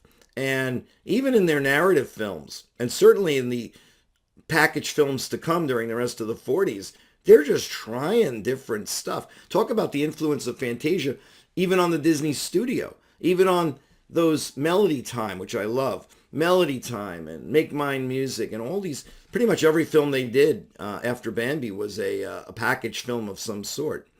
And a lot of the Fantasia rubs off on it. And of course, that there were a couple of segments in those upcoming, in those package features that were meant for Fantasia, like Blue Bayou in Make Mine Music, and as well as Peter and the Wolf. Those were intended for the future Fantasia segments. Too late to stop them, so they ended up putting them, and they changed them, unfortunately. They changed the music in both. Yeah, they put narration on one, and they put different on the other. Also, another thing was the way the movie was distributed, right? Oh, I'm nutty about that. It was a completely different way of making the distribution of a movie. First, you have the Fantasound, as they would like to call it, right? System that not all the theaters obviously had. Right. And a few of them has to install, and it was very expensive and all that.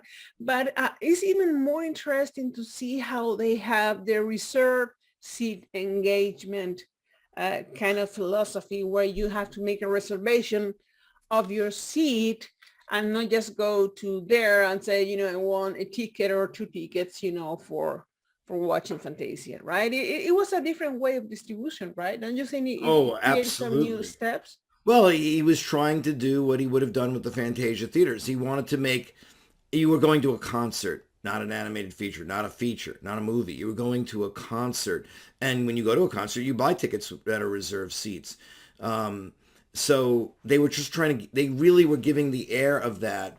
Disney was aware of his films being art, obviously long before anybody else. And he was encouraging that in an effort to, you know, get people to be aware that animation is more and bigger than a Donald Duck cartoon.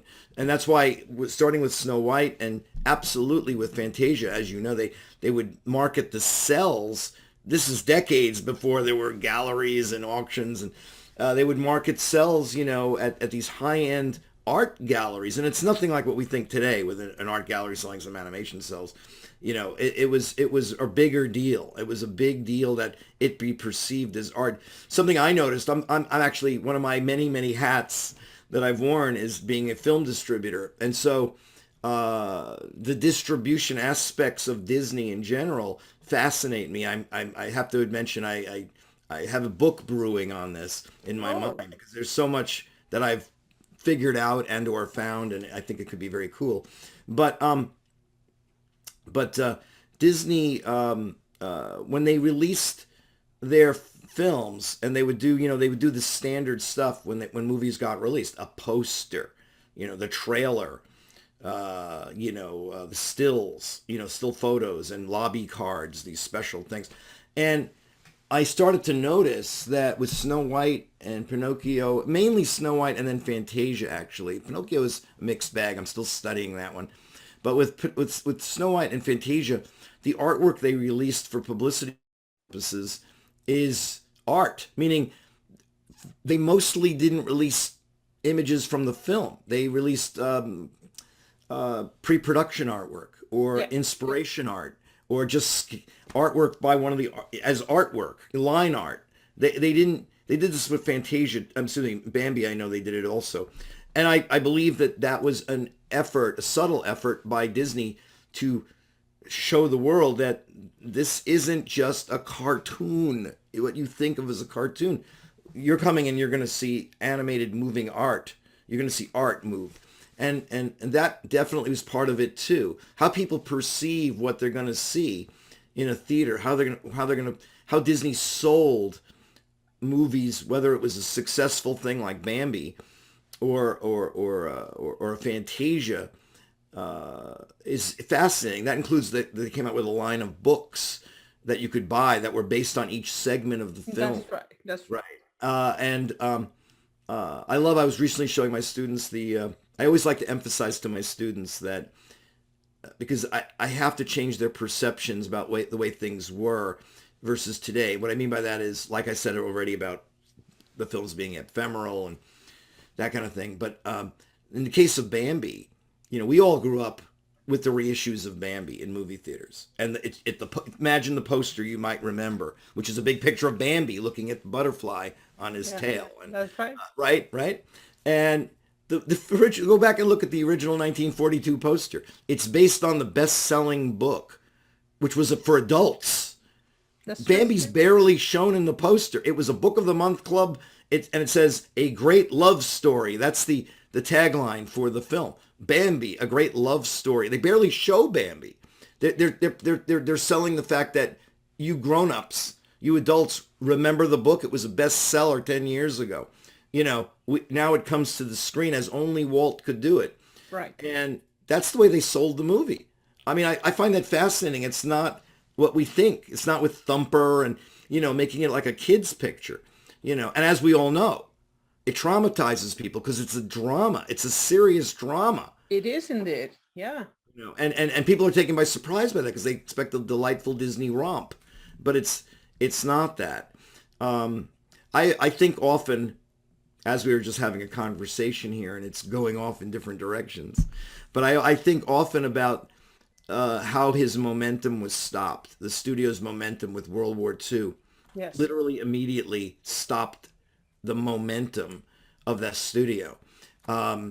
They were building and building and building and building. I also think, this is a fun thing to think about. I haven't really thought it through completely, but Bambi was supposed to be the film after Snow White. That's That right. was put into production right away. Can you imagine? I mean, we already all hold Walt Disney and his films in great respect. The first 5 masterpieces, this, that, whatever. But can you imagine the perceptions that might have been if the first film was Snow White, then the second film is Bambi?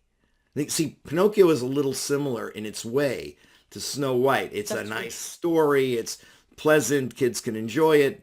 You know, um, uh, all the great songs, Jiminy Cricket. But then, can you imagine if the second film, this kills me when I think about it, would be Bambi? Because that would be Disney going, we did this, and surprise, we also can do this. And it's, it, wow. I keep thinking his stature would have been a lot even higher if somehow that was the second feature, because he had his own POV, point of view, of what animation could be.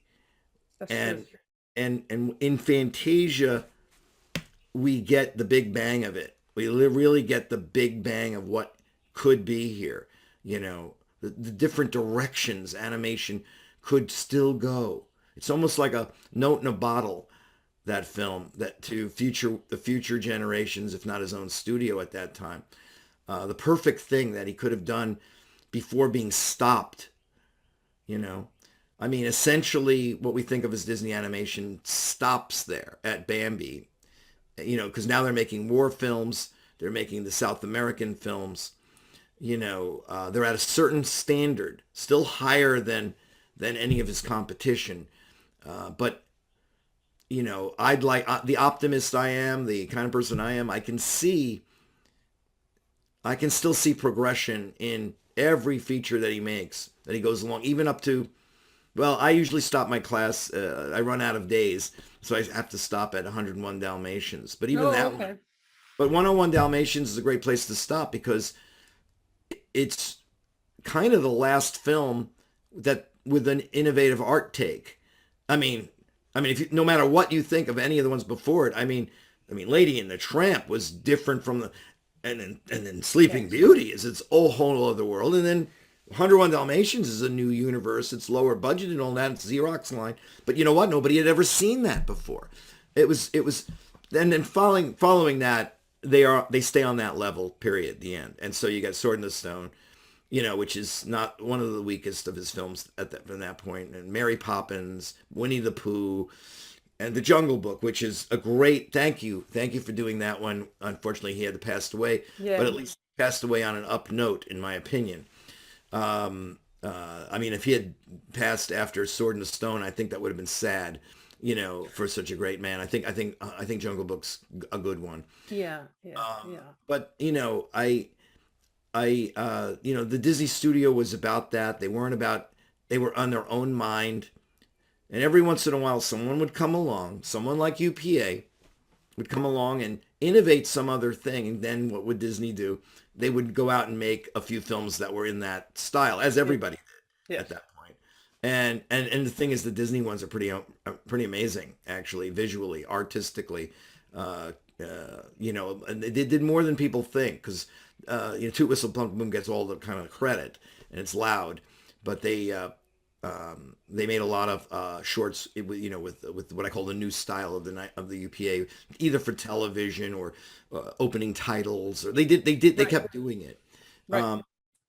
Yeah, some other time we'll talk about Toot Whistle Plunk and Boom and Melody, which are Oh, absolutely. We would love to have you back here. Absolutely. You know that you are more than welcome to join us at any given time. So, Jerry, believe it or not, we are over an hour talking, you know.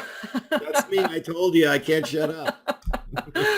And I think what we have done is a very good approach, about Fantasia, about what we think about it. And of course, with this amazing movie, we can keep talking, for a long, long time, because there are so many details. And if you go to analyze one by one, the little shorts, well, little, not so little, but you know what I mean, the shorts and all that kind of stuff, it will be absolutely amazing. So I just wanted to really thank you deeply for joining us. I know that you have a very busy schedule. So thank you for coming. You know where you have your home here. And of course, we will be talking about more movies. And I do want to do one special about the UPA. So for that, absolutely, you are going to be my shining star. So Jerry, thank you so very much. And please keep us posted of your new books and your new things. I appreciate your help. Thank you so much. Have a great day. Bye. Here we go. All right. Bye.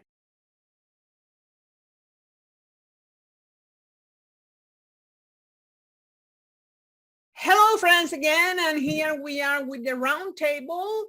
And we have our dear friends who are going to join us. Of course, hold on for a second because there is a problem with Hello, friends, back again here with the round table where we have our dear friends, Bob, Steve, Debbie, and Gustavo. And we're going to be talking today in this kind of round square table. I like to call it round because no one is here the boss, right? Except you as a spectator and as a member of our community. We're going to be talking about, as we have been talking these 2 previous hours, about Fantasia. And we thought it would be very important to have a special edition about Fantasia. That's the reason why we are a little late in our podcast, because, it's one that I consider one of the key movies, that establish so many things, that it does deserve to have a special edition of our podcast. Today, we are going to have you give you a surprise. Debbie's going to give us that surprise. I'm not going to anticipate anything, but you better stay here because it's some fantastic stuff that she's going to share with all of us. So without further ado, here I am talking about Fantasia and talking about art in movement. What do you think, guys? Is that a right expression to describe this movie? No words. I don't know if that's a good sign or a bad sign. Words fail. When it comes to Fantasia, words do fail. It's such an enigmatic, enormous, strange, beautiful film, like nothing else in the Disney canon. It's remarkable that it even got made. It's astonishing. Yes. I agree with you 100%, and then, sorry, Steve, were you saying something?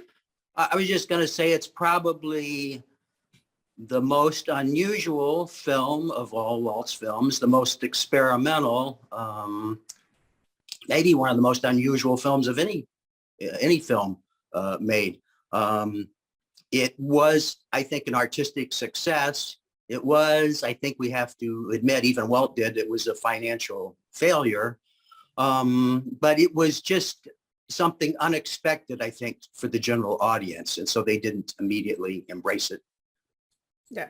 I don't think it's a film to this day. It's not a film for casual movie fans or casual film goers. It's not something you just walk into with your family and it's popcorn. It's not that kind of a film. It's a mix mash. Some of it's very broad and like, the Sorcerer's Apprentice, but the majority of it's very cerebral and it's the closest thing Disney made to an art house movie, really. Yes. Yes. Exactly. Could I share just one personal incident that I had with Fantasia? Please. Many years ago when I was a young guy, I worked as a manager for a Cineplex here in town. And I remember when Fantasia was re-released and putting up the one sheet poster with Mickey as the Sorcerer's Apprentice in it.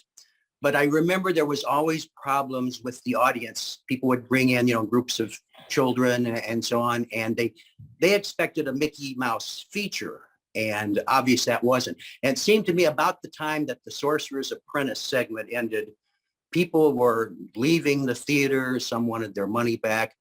And I talked to my boss, the district supervisor, and he'd been in the movie business since literally the 40s. And he said, every time we re-release Fantasia, we have this problem. People just don't anticipate what it is. So that was my personal experience. It's a beautiful film, of course, but Gustavo is absolutely right. It's not for the casual cartoon short fan.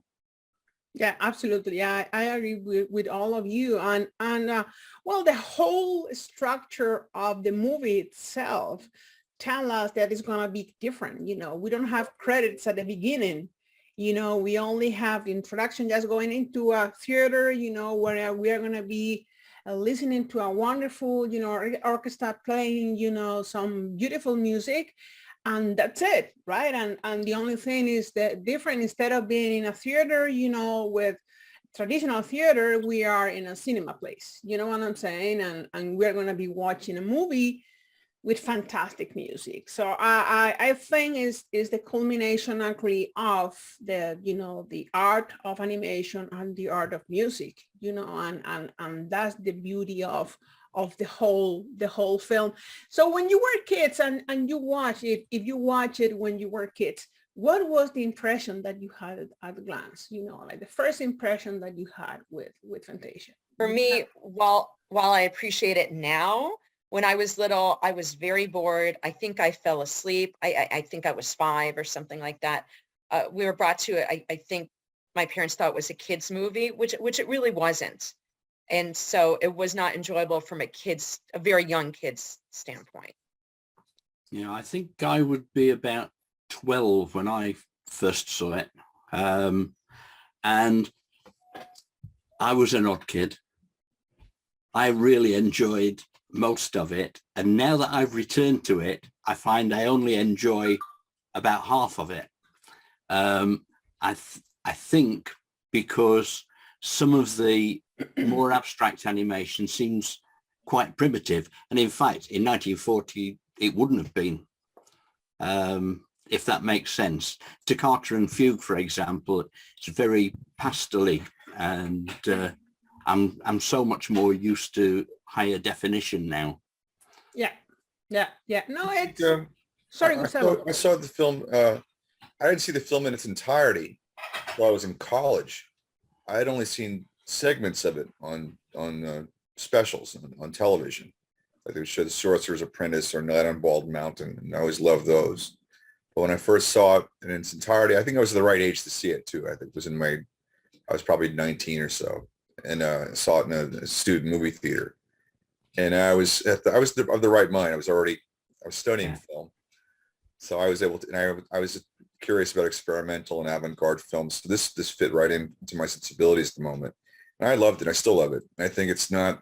I understand when people say, especially to your typical Disney fan, it's usually they rate it pretty low, or it's a movie they don't watch, or they get bored, or they fall asleep with. But it's a movie you have to see in a theater. I really believe that. You can't, if you watch it on television, it's one of those films that loses a lot of its power on the small screen, and you have to make a commitment to watch it, because it is something you have to kind of open your mind and allow yourself to be taken into the different worlds it presents you. It's not a passive movie in that way. You have to really, it's really unique. I would put it would make a great double feature with like say Stanley Kubrick's 2001, because they're both very similar to me. They're both very slow paced, challenging films. But that's the thing with Fantasia. It doesn't please anyone in the end. It seems it's not childlike enough for the children or the typical Disney fans, or the intellectuals dismiss it as being pretentious or trying to go not staying in its lane, so to speak. Yeah, and we also have to understand that we are talking about 8 different movies in one movie. Right. So that by itself is a completely different thing that we are used to, I think. And the most important thing is that each movie is completely different from each other. I mean, the death on the Bald Mountain, and even, Ave Maria, that is associated with the same, right? Is day and night, literally. You know what I'm saying? Is one thing is absolutely different to the other, or to any other of the segments of the film, right? So that gives us, a quite clear understanding of how wide was the art of expressing themselves that animators had at that particular time in the studio, right? So I think that is fantastic. I have asked our previous guest which part of Fantasia is their favorite, right? Both of them were very nice and saying they like it all. But I'm gonna put you in a difficult situation. Which part of Fantasia do you like the most? Open mic, go for it. Okay, I'll happily start. I love the opening, but towards the end of Toccata and Fugue, I find that I start to lose interest there. The Nutcracker is by far my favorite. The representations of the different seasonal fairies is just amazing. And the special effects that are used in that are great. Sorcerer's Apprentice, I just have a jaded view of it now, I'm afraid. Really? Because it's been seen so many times for me. Rite of Spring, I didn't really feel that the animation suited the piece, and it certainly wasn't the idea behind the piece, I don't think. And then as soon as that's finished, I'm really happy, because I love the Pastoral Symphony.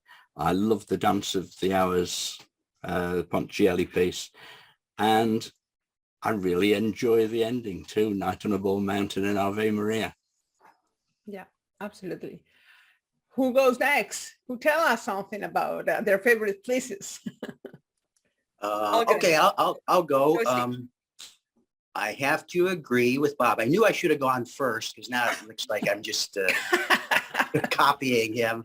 But the Nutcracker Suite, I like the very delicate animation, the milkweed fairies, the frost fairies, the mushroom dancers, and I like the music of Tchaikovsky too. So that probably is my favorite.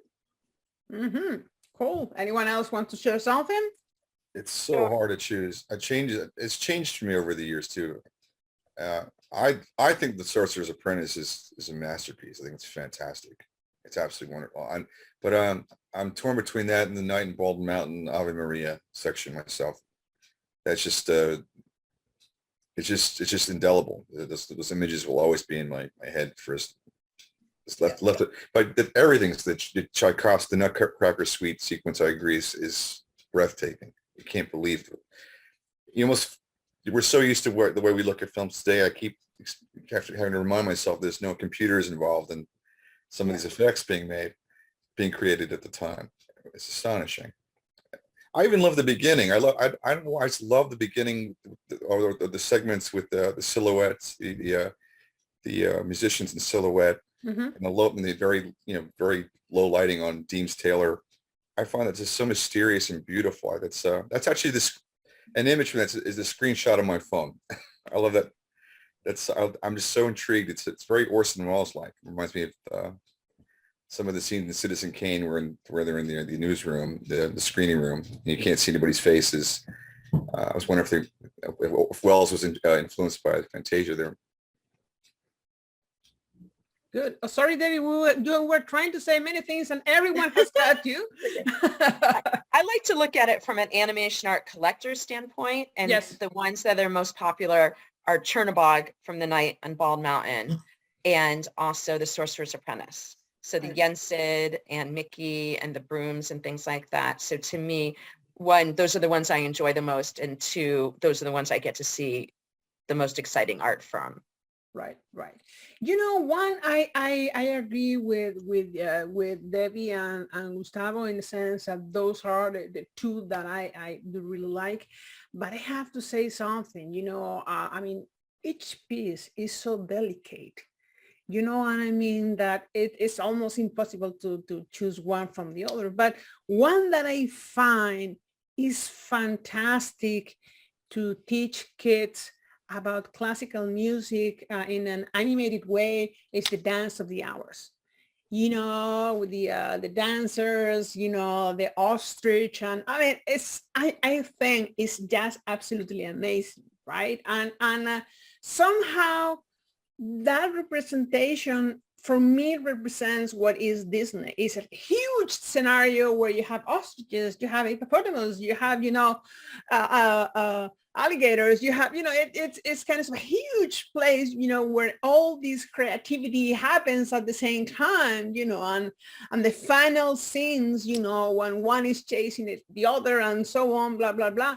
Oh my God, I find that very, very interesting. And I think it's a very good way of approaching, you know, kids to learn something about classical music. Because the beginning, you know, with the batch, you know, with all the abstract, I think it's difficult for a kid to understand. Understanding that this movie is not for a kid, you know, I think we all I think understand. sequences are for children. I think what I experienced as a kid, I loved seeing the Nutcracker Suite and Night in Bald Mountain. If taken apart, because it's made of so many movies. Because Fantasia is not traditionally a feature film. It's not a single story. Also, I think it's a flaw with Fantasia, if I had to pick a flaw with it or have a little thing I'd pick apart with it, is that unlike the other great Disney films of this time and features, it falls short with character animation, personality animation. And even in the most accessible sequences, you know, I love the Pastoral Symphony, but all the characters kind of look and behave the same. Yeah. Dance of the Hours, very similar looking characters, where in Pinocchio, Snow White, there's such attention paid to each little character has his own, no one gets confused with another character. All the characters have distinct personalities and looks and behaviors. And Fantasia, there's a lot of even the brooms and the Sorcerer's Apprentice, everything, there's a lot of sameness with some of the characters. But other than that, it's a very small quibble. I think it's its own thing. It's not, you can't compare it to Snow White or Pinocchio. It's a completely different animal. Yeah, I think there is no way basically that you can categorize, you know, Fantasia. Where do you put it somehow? You know what I'm saying? I think that's quite complicated. So, you know what happened to me actually this morning? I'm preparing, you know, another book now about the Silver Age, you know, and I was watching, you know, Alice in Wonderland. And I'm sorry if I changed the subject a little bit, but I was thinking while I was watching it, like, oh my God, this is another Fantasia. Let me explain you what I mean by that. Because Alice, you know, if you notice, they have like different stories, you know, the continue line is the rabbit, you know, with the time and, you know, running all the time. But then you have the scene here, this is in there, you know, all different parts. And, you know, with different personalities and different characters and all that. So somehow, call me crazy, of course. That reminds me a little bit of Fantasia. I don't know if that ever happened to you or it's just me, you know. No, Well, the films that are most closely related to Fantasia are the package films that came after, Make Mine Music and Melody Time. That's right. Those are essentially Fantasia, but using popular music and not at the same high level as of artistry, but it's the same concept, really. Yes. Sorry, Bob, you were saying something? No, I was just going to agree with you on Alice. They tried desperately to take the most important aspects from the two books, and it's the reason that it became relatively bitty. So yeah, I have to say it's another reason why that wasn't much of a success either. Yeah. The box office.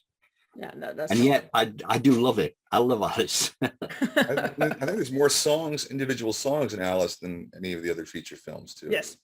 Mm. That's correct. Yes, that's Tons of songs. There's so many. And all short. So what is your line of thought regarding Fantasia 2000 in comparison with the original Fantasia? I was really happy. Were you? Okay. Yeah, mainly because when I've been looking at Fantasia and looking at what it was supposed to be, the fact that it was going to be changing every couple of years by having new scenes added Yes. and others taken out, it almost felt as though this was Roy E's attempt to satisfy the desires of his uncle. And in the same way, I really enjoyed a lot of the sequences in Fantasia 2002. Mm-hmm. There were some talks that they were going to do like a third Fantasia or something, but that never happened. So any more thoughts you guys wanted to share about all these? I saw it once and I liked it, but I don't remember. I saw it once. It says a lot. I liked it, but I wasn't madly in love with it either. Yeah. My favorite part of the second Fantasia is I'm a big Gershwin Rhapsody in Blue. Yes, that's Oh, that is And I absolutely love amazing. also the Al style of Hirschfeld. Yeah. Al Hirschfeld. Yeah, exactly. So that one is memorable to me. That's one that I can queue up and watch over and over. I agree. I love the shortest piece from Fantasia 2000 as well, the flamingo with the yo-yo. Oh, Yeah, yeah. that's a nice one. Now, we're talking about here a little bit about classical music, you know, on creating different movies and all that. So what is I would like to get your opinion on Destino, the short that was created, you know, later on by the nephew, you know, taking the sketches and everything from Dali and the original idea from Dali and all that. What is your opinion about that short? Anyone? Gustavo, would you like to say something? No, it's interesting. It's just kind of hard to. Yeah, I think the concept is more interesting than maybe than the final product, but it's fascinating that Walt was in the same room as Salvador Dali. Yeah, it's crazy, isn't it? And there's it's very, very appealing as an idea, you know, very to me and intriguing. But Destino, yeah, it's cool. But I don't know what it, you know. Doesn't say anything film. to you particularly, right? No, I think it's fascinating in terms of, I think I like it. I like the pre-production of it. It's most interesting to me. Yeah. Okay, cool.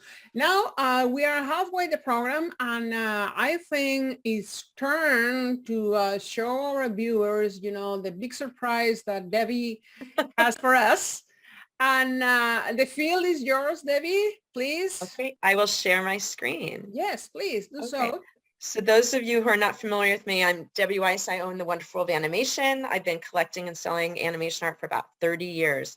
So I'm going to show you some original art and give you an idea of the prices. So I'm going to start with this one. I had this in my personal collection for years. This is a Kai Nielsen Chernobog. The image is a little blurry just because I have a small one on my screen. And I regret selling this, I must admit. I enjoyed this for years. A piece like this now in American dollars is probably in the $30,000 range. Ooh. And Kai Nielsen's considered one of the best Disney artists. His art is very well sought after. And I just love the detail in this, the different colors, the expressions. You can just really feel it.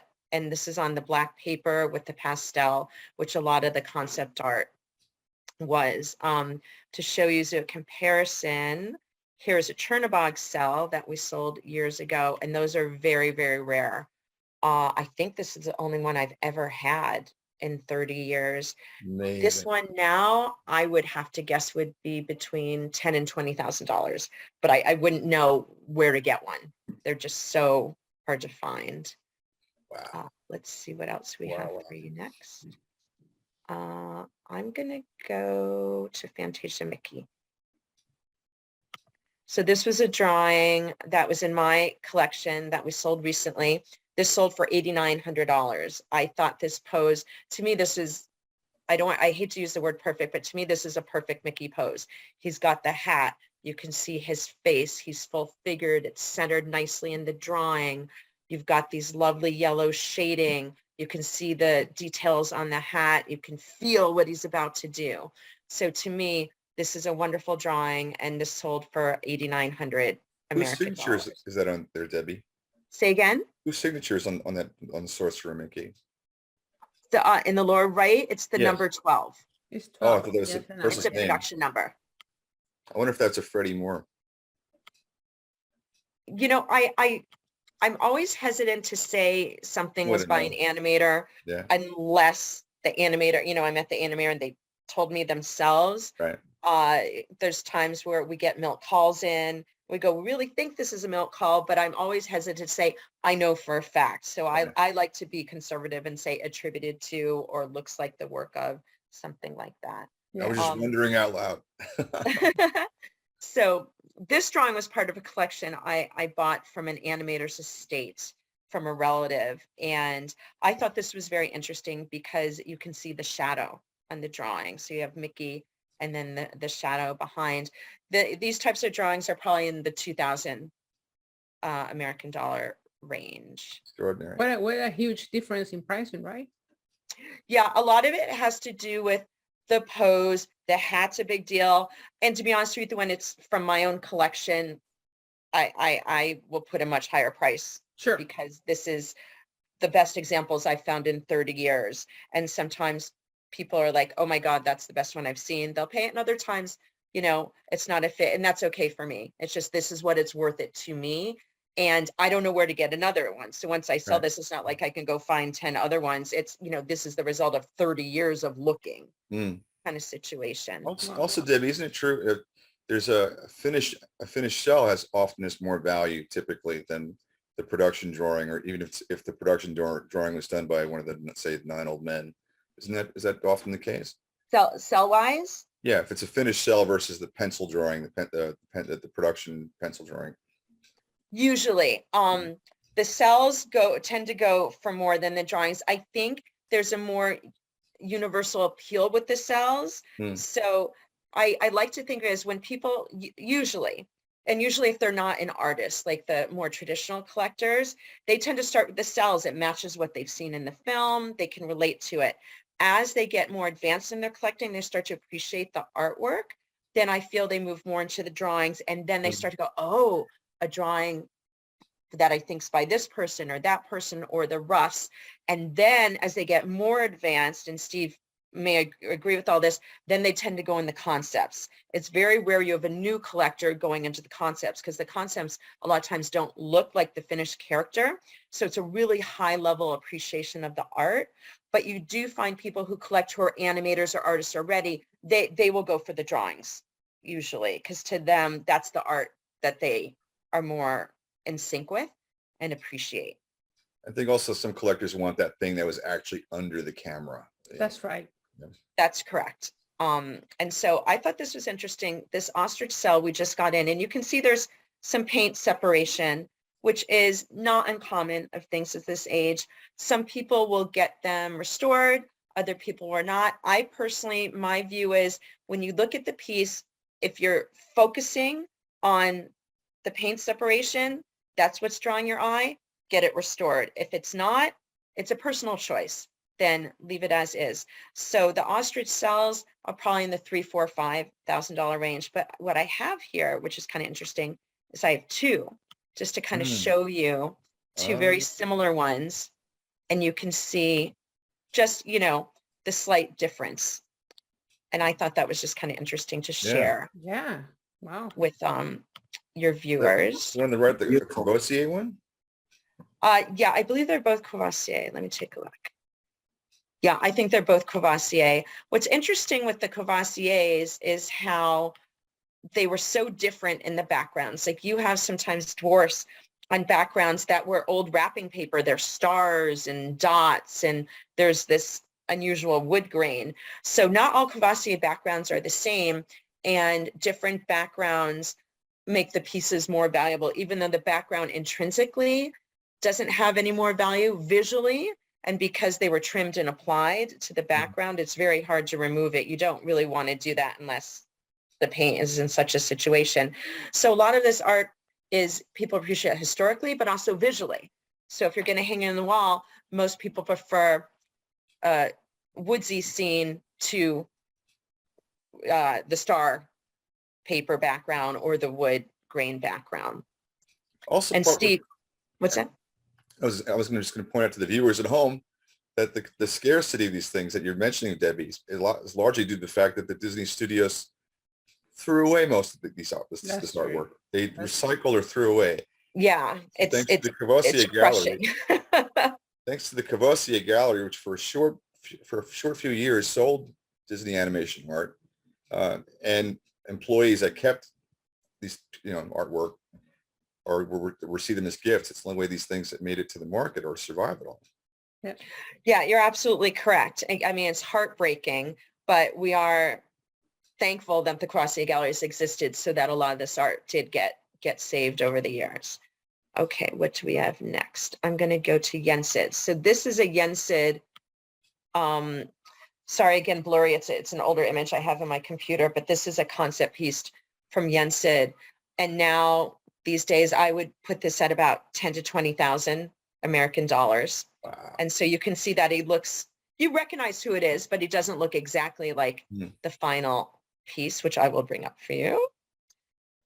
And this is a cell that we sold Look at recently. I And think this, that's as good as it gets. I think that's a good way to put it. He's got his hat, he's got his expression. You can feel, you can feel him come Exactly. right off the cell. So this one, I think we sold, this was around 12 to 15,000 American dollars, this piece. Absolutely amazing. Absolutely amazing. Now, I wanted to ask you a question, Debbie. There were some scenes that were later on removed, like the Clear of Night and all that kind of stuff. Have you ever seen any of those scenes to be sold or something like that? You mean the ones that have like a racist Well, nature? those two, yes. I don't know if I've seen any when the first one you've said. I mean, it's possible I have. I don't think I've had any in the gallery. Pivoting to the racist nature one is quite interesting because there's other cartoons right now that have that situation going on, and we found that the demand for those pieces has gone down.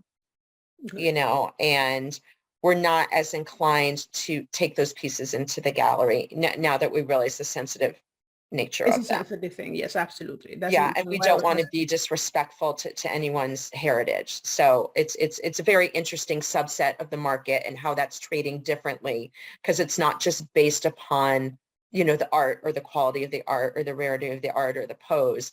There's another influence going on. That's right. As well. So we're staying away from a lot of that type of art. I think a concept sketch popped up on eBay a month ago or so. I think one of those characters. Oh, okay. Yeah, no, I was curious. You don't see him very often. No, because it was removed from the movie in the latest versions. And No, it was actually that the scene in question was actually trimmed in, I think, in the 60s. Yeah, 60s quite early. Yes, and now they even put a sign before the movie saying, there's some suspicion here that, shouldn't be here and all that kind of stuff. Okay. Sorry, I interrupted you, Debbie. I like that. And this is my last piece. We just got this into the gallery, and I think this is amazing. I'm so excited to get this piece. I just love, I'm big on expressions, me personally. Like there's some people that go, oh, you want eyes open? I feel like if somebody's singing a love song, their eyes can be closed. I think you get the piece and you evaluate it individually. I think the eyes closed here is adorable. And then he's chomping. I love this piece. I'm just looking at this and I love their names too. Bacchus and Jackus. yes, they're really cute. Jackus, I love I don't know exactly where we're at this price. We have this available right now, but this is probably in like the $4,000 to $6,000 Wow. American range. And so this is the last piece that I have to show you. Wow, it's absolutely Thank you. amazing. Wow. Thank you so much for delighting our eyes. It's wow. Seeing that thing. It's that you realize, oh my God, that's the reason why I'm in this business. I'm not in the wrong business. I'm in the right business. Seeing all those beautiful pieces of art. So what do you think of these things, of the Fantasound, the new sound system that he created? When I say he, I say his engineers, created to watch, with a better sound, Fantasia, right? At the beginning of the stereo sound and all that, right? Yeah. This is why you need 4 hours, Raquel. There's so many innovations and remarkable things that they're achieved in so many different layers and aspects of this film. Yes. Fantasound is one that's often overlooked by even some film historians. It's the beginning of stereo technology, as we know it.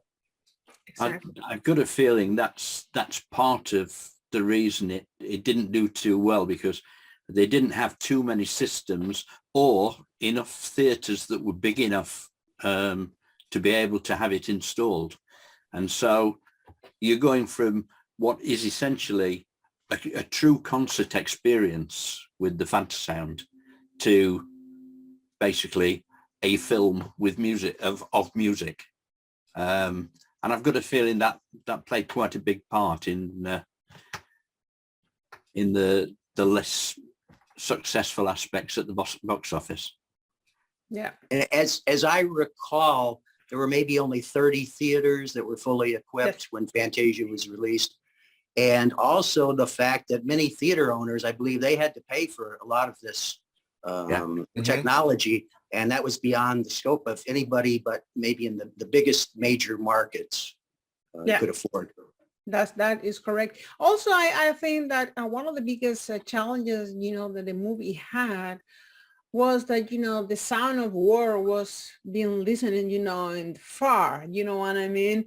And somehow I guess that the spectators, they just want to go to watch a movie to entertain themselves and not to watch a concert. You know what I'm saying? The production cost actually was $2,280,000 US dollars, so that's a fair amount of money. And when you have, the sound of war, behind you, it's a lot of money to spend, and it was one of the biggest challenges for Disney, was to make even pennies for that, for this particular movie. And these days is one of the movies that it's difficult to when they were, VHS and Blu-rays and all those, it was probably one of the most difficult movies to sell, because the people were more used to Snow White or Pinocchio or Dumbo or any other of the movies, right? But for me, for example, as a collector, oh my God, it's one of my favorite subjects, the collection of Fantasia things, right? It's scarce. There's fewer pieces of merchandise made for Fantasia than any of the other major Disney features of that Walt era, even to this day. Yes. But at the time, we'll talk about it later, Raquel. But Absolutely, we will. But they're fun to find because they're challenging. It's not as many as you'll find in Snow White or Pinocchio. And most of the merchandise was not really marketed towards children. Very little of it was. They made China for, Fantasia China with very subtle. You can you'll miss it if you're in an antique store, if you don't know what you're looking for. Right. So subtle. There's no cartoon characters on it. It's just very, very elegant, nicely made china. Yes, that's true. So, Gustavo, now that we start talking about these, I think you should, today is a very special day. Like I said before, Debbie is showing us her wonderful things and the cells and all that. But also we have some news that we would like to share with our viewers. And what is that, Gustavo? Tell us all about it. Well, Raquel and the cartoon researchers were nice enough to invite me, to offer me the opportunity to do a little segment where we can show some collectibles from Fantasia. Exactly. Pretty rare, and some of them are not so rare, but a little overview of the history of collectibles from Fantasia. Exactly. And that is going to be a segment that we are going to be adding permanently,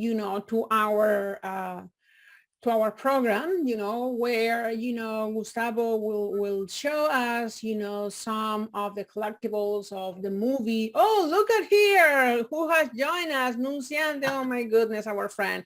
And of course, I want Debbie, I will advance her, also what are the movies that we are discussing, so Debbie can show us if she has some materials and some stuff. Obviously, this is not hyperbole.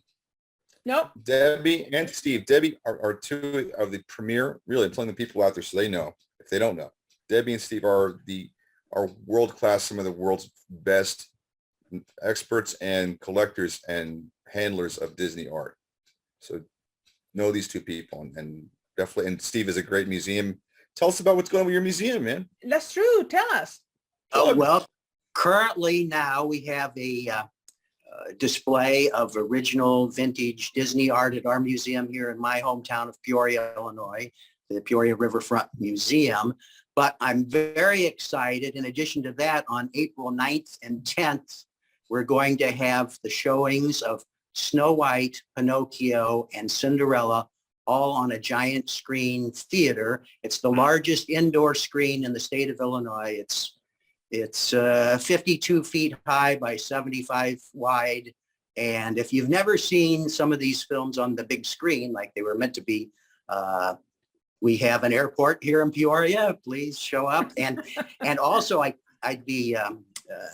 must add, we have invited, and we're very pleased to have the foremost Disney historian around, Mr. J.B. Kaufman, your friend, Raquel. Our dear friend, yes. And he's going to be speaking before each film, and then after the film, answering questions for discussion on them. So April 9th and 10th at the Peoria Riverfront Museum. Please, I'd love to meet some new Disney fans.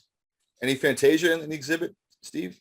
No, we just limited to those 3 films that were, but hopefully, depending on how this one works out, this might be the annual Peoria Disney Film Festival. So, oh, that would be fantastic.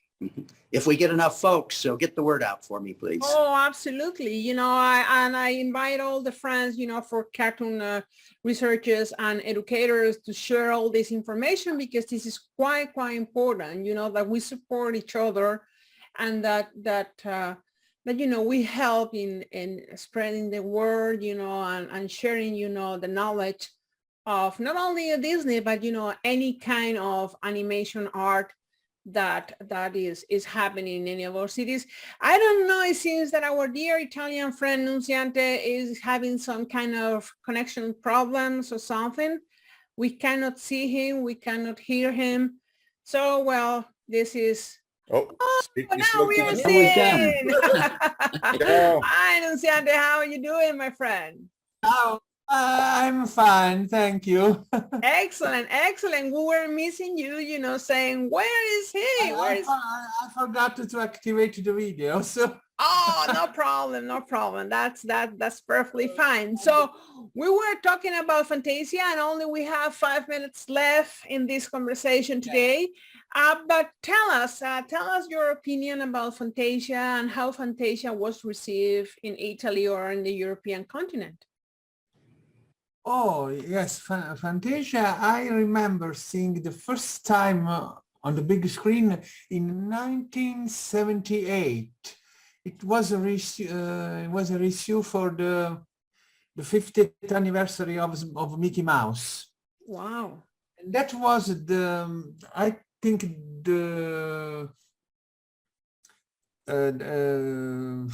for the stereo the stereo version in America that was shown in 1977, and after 1 year it was shown in Italy. It was I think a magnetic stereo version, because I remember it was done in a cinema that had the stereo, not the usual cinema that showed the Disney films in Naples. And there was only 3 channels, left, center, and right. But it was very, very interesting, because I had the sensation that the music was flowing through the screen.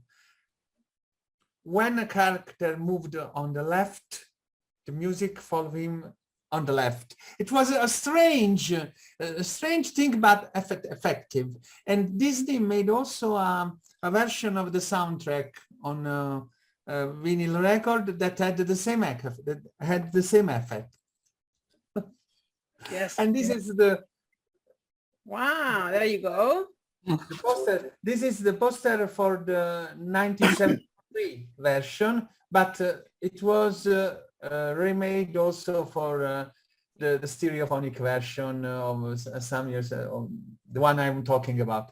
The author is the one famous painter, Bruno Napoli. I often talk of him on Facebook, because he made almost all the Disney Italian and sometimes European versions from 1972 until 1987.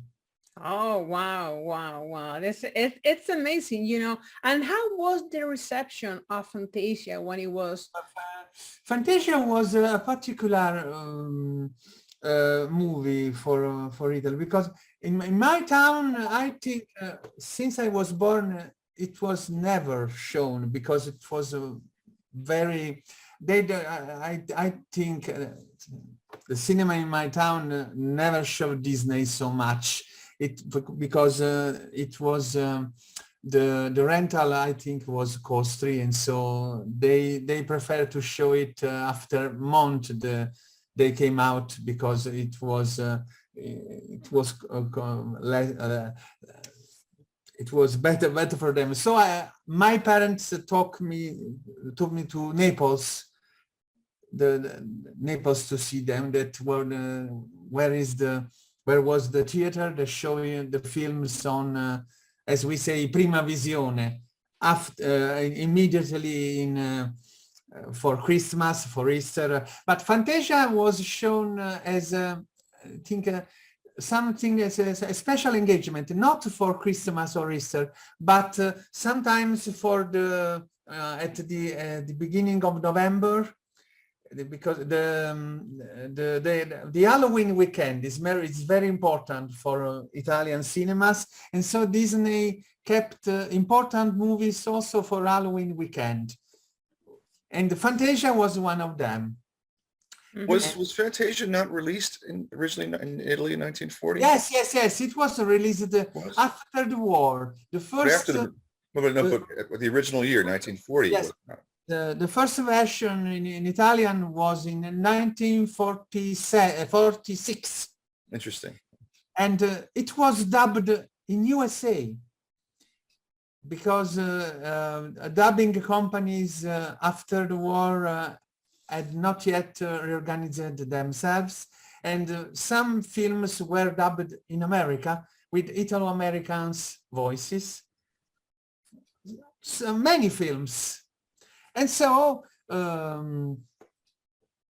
Fantasia and Saludos Amigos were dubbed in America, and the speaking voice that introduced the various segments, I think, was there are some people say yes, some people say no, but I found in some books the voice was José Oliveira, that talked in Italian and made the narration for both Saludos Amigos and Fantasia.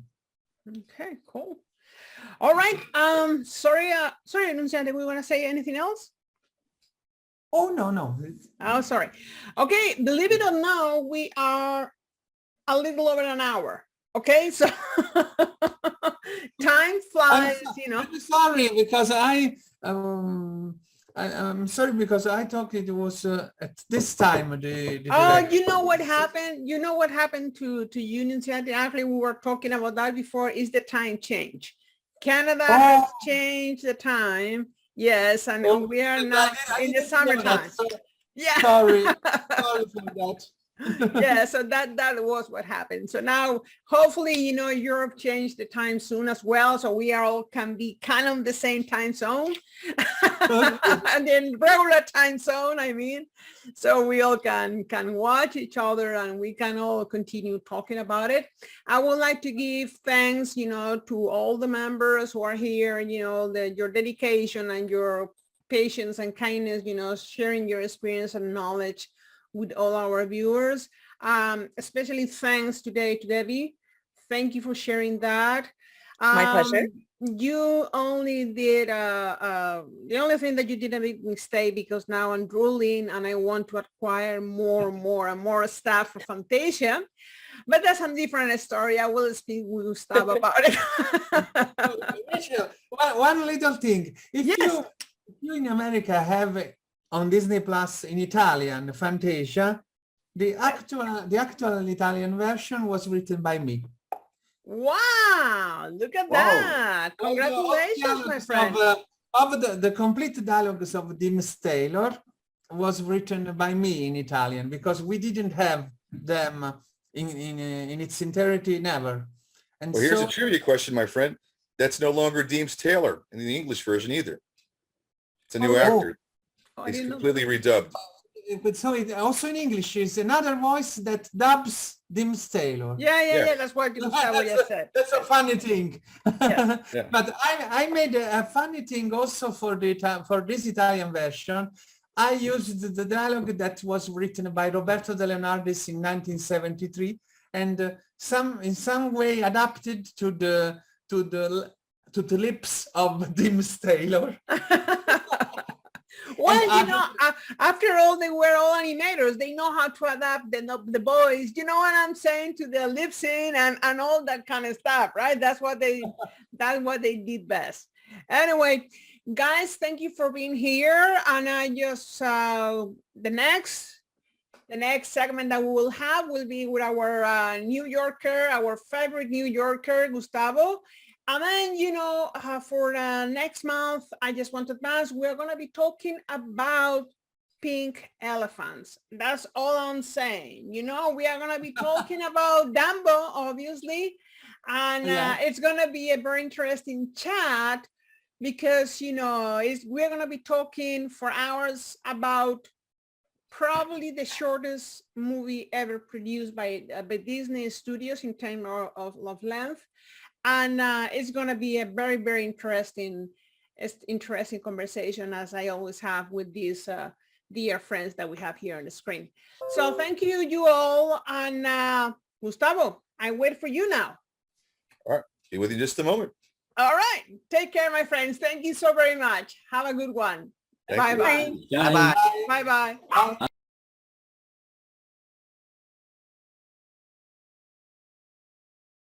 Hey, hi again. Here we are with the news section of our podcast, where we have our dear Gustavo, who's gonna show us and talk about collectibles from Fantasia. Gustavo, the field is yours. Raquel, thanks for having me. And I love your programs, and it's an honor to be here with you. Thank you so much for this opportunity to share collectibles from this very special movie, Fantasia, which was released in 1940 by the Walt Disney Studios. And the history of the merchandising with this film is interesting because compared to other films like Snow White, Pinocchio, and others, Mickey Mouse shorts, there are relatively fewer pieces of merchandise that were made for Fantasia. And a lot of it was actually aimed towards adults. There were some things that were aimed at children, but mostly these pieces were aimed at adults. And first take a little sip from my Fantasia 50th anniversary mug here. Oh, absolutely. But Gustavo, before you start sharing some information on the collectibles, why don't you tell us your company, what you do, where you're based, and all that kind of stuff, so people can reach to you if they're interested in something. Yes, my name is Gustavo Rodriguez.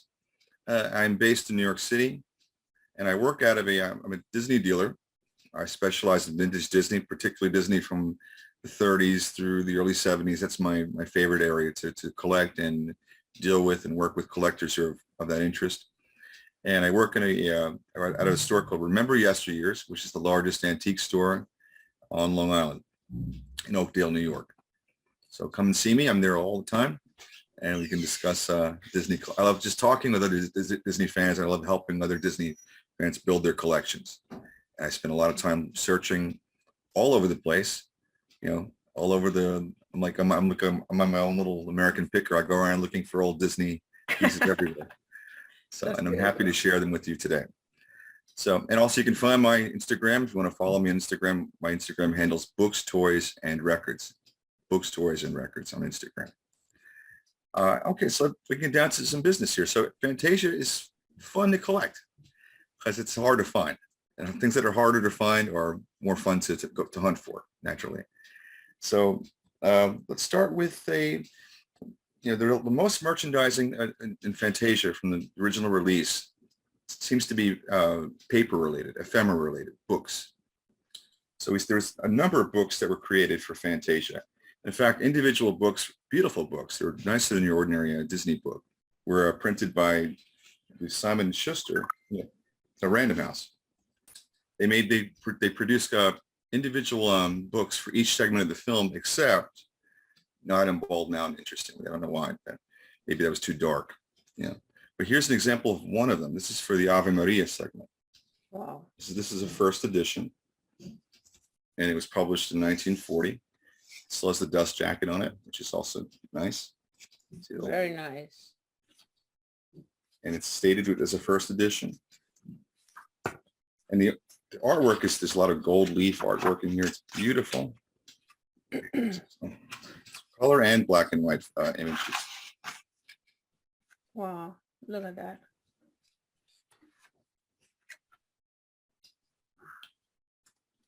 And I love this piece of music. And some people will complain that this last segment of the film is too down or too slow or too sleepy. I think it's beautiful. I get lost in this. I love to watch this segment of the film.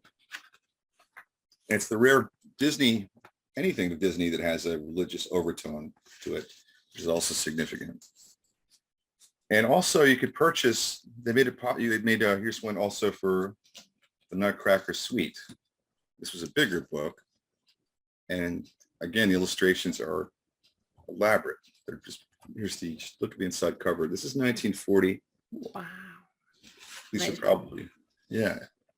And the illustrations and there's also that contains the musical notation. Wow, look at that. Fantastic. The With piece. some designs on the side, I see. Exactly right. There's little fairies. Little Nutcracker birds on the Suite. side. And wow. Very ornate, beautiful book. And these often are not that expensive. You can find some of these books, well, some are more expensive. This one is more common. You see this one, for some reason, you see this Nutcracker one more often than others. This can usually sell for about, 40, 50 bucks. Wow. US dollars. Yeah. Yeah, amazing. And if you wanted the whole thing, you get they've also published, put together by Deems Taylor himself. It's the whole Fantasia book. Wow. Yeah. Oh my goodness. And we can also go a little bit better than that. This is the same book, but I actually have one I found recently, Raquel. It's still beat up. It's hard to find. With the original dust cover illustration. Wow. Magnificent. It's beautiful. Wow. That is absolutely amazing. And how much will go something like that go for? With the dust cover, this would probably go for about 150. Oh, okay. $100. Cool. The book without the dust cover, maybe $80. but I'll show you, look inside of it. It has, again, it was prepared by Deems Taylor, who was the host of Fantasia, the MC. It says here it's written by Deems Taylor. Wow. Oh my God. And it's full of beautiful text and illustration. Brief tour of the book. Oh, look at that. Oh my God. So I can, Yeah, I can see that. Amazing. Oh, look at that. Oh my God. it's a fantastic book. It's a must for any collector of Fantasia. Wow. Beautiful book. Fantastic. Absolutely fantastic. That's just a sample of what's inside. Wow. And continuing with the paper, these are just examples. There's lots I don't have, but these are some highlights of things I currently have available. Now, this is a nice copy. This is in great condition. Usually these are kind of so-so condition. But this is the actual program you could purchase when you went to see the movie in the theater. Yeah, I also have There we go. yeah, I have 2 copies actually of that. I love it. And it's very interesting that you mentioned this, just because you know what? It was the first time that actually you should buy it instead of they will give you something for free at the entrance of the theater, right? And it was worth it because it's so beautiful. It's beautiful. This one I have a little extra something with it you might like. Oh, really? What is that? It has some, when I bought this one, I didn't realize it, but it came with a little newspaper clipping advertising the movie. Oh, wow. Look at that. Oh my goodness. Wow. Look at that. Unbelievable. Unbelievable. I can't. Wow. Wow. That is just crazy, man. As you know, as you're already familiar, but this program, and often you can find these for not that much money, which surprises me because it's such a beautiful collectible. And if you don't want to break your bank and you want to spend, you can find them sometimes for as cheap as $20, Yes. $30. You know, but this one I value more at $50. It's just nice shape. Wow. That's Deems Taylor I just showed you. Yes. There's Walt Disney. And it contains my favorite, let's see if I can find it really quickly. My favorite caricature. Oh, this is right here. My favorite caricature of Walt. This is the way Walt's animators Saw him. saw him. Oh, that is absolutely fantastic. Yes. I With his agree famous with you. eyebrow, you know, his critical eyebrow. You know, Yeah. this is a great little piece to have, and again, it's black and white and color illustrations. Yes. No, Fantastic. it's so worth it. I mean, every penny is worth it of on that particular book. Yeah. Here's Walt Disney with Igor Stravinsky. Wow. Whoever thought these two would meet? And yet they did, and they worked together. That's true. But Stravinsky was not, at first when the film came out, The Rite of Spring, the part with the dinosaurs and the creation of the world. When it first was released, Stravinsky was complimentary, but over time he became more of a critic, or he was displeased. He mentioned he was not happy with the way it was used or the handling of the music. And that kind of wraps it up. Oh, no, that's not true. So we have here there was one company, Raquel, only one company was given the permission, the license at the time of the film's release to create ceramics for Fantasia. It was a company called Vernon Kilns, and it was based in California. They mostly sold, you could find their products mostly in the California region. So they're harder to find. But they made a series of both ceramic figures, and as I might have mentioned earlier on another podcast we were on together, they also made a series of plates, china plates and vases and saucers were Fantasia themed, but they were very subtle. They don't scream Disney. They're very easy to miss if you're in an antique store because they don't look like, you don't see any Mickey Mouse or hippos or alligator. It's usually based on very subtle themes from the Nutcracker Suite or the past. The fairies and Yes, right.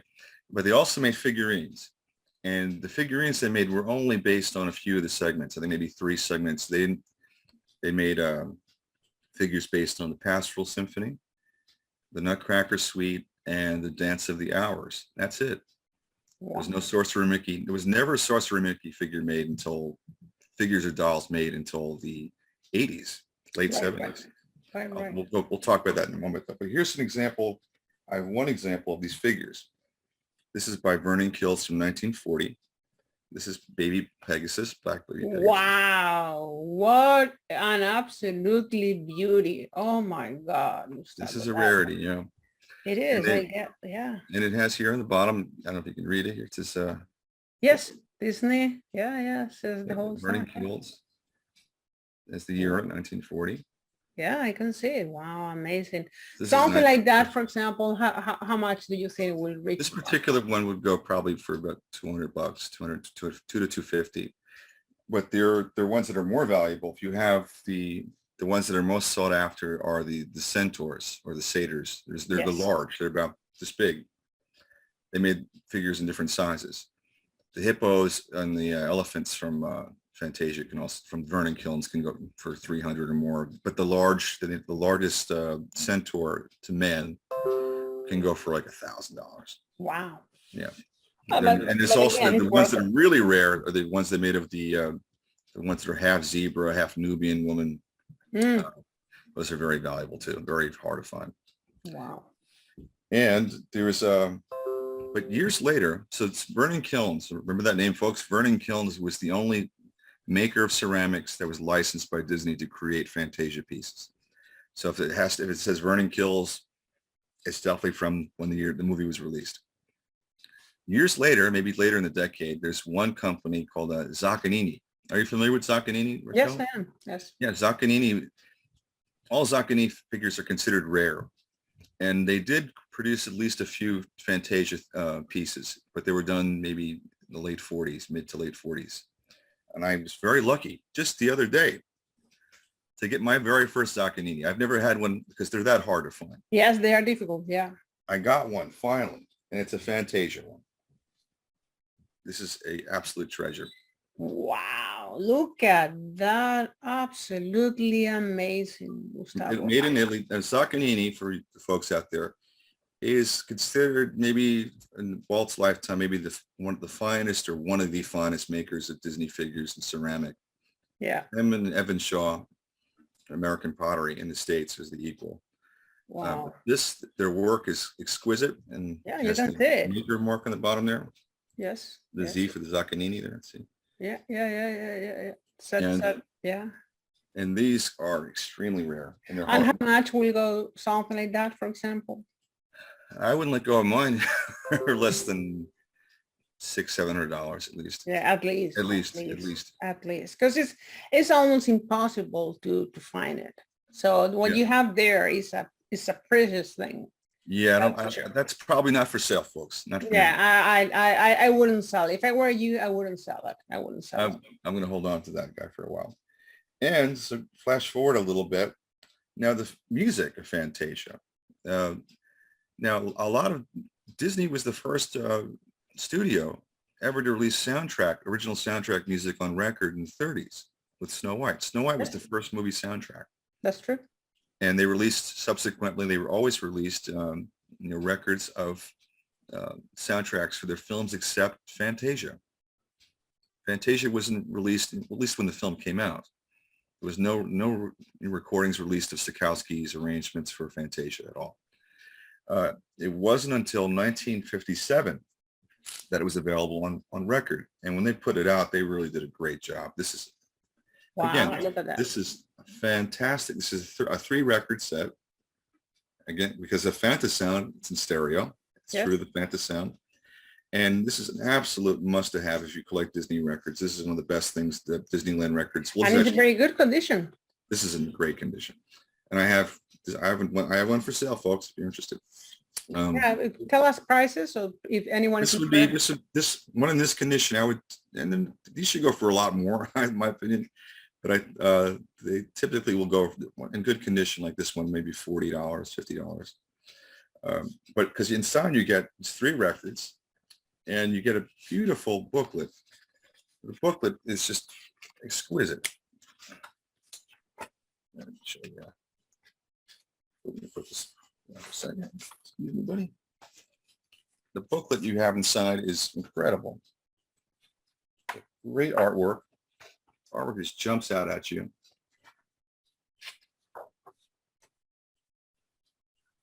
Oh, it's beautiful. It's fantastic. So on. And they also released records, individual records from the different segments. If you didn't want to buy the entire film soundtrack, you could also buy, say, the Pastoral Symphony as its own record, or the Sorcerer's Apprentice. Now and also here's an interesting piece for you, Raquel. This is,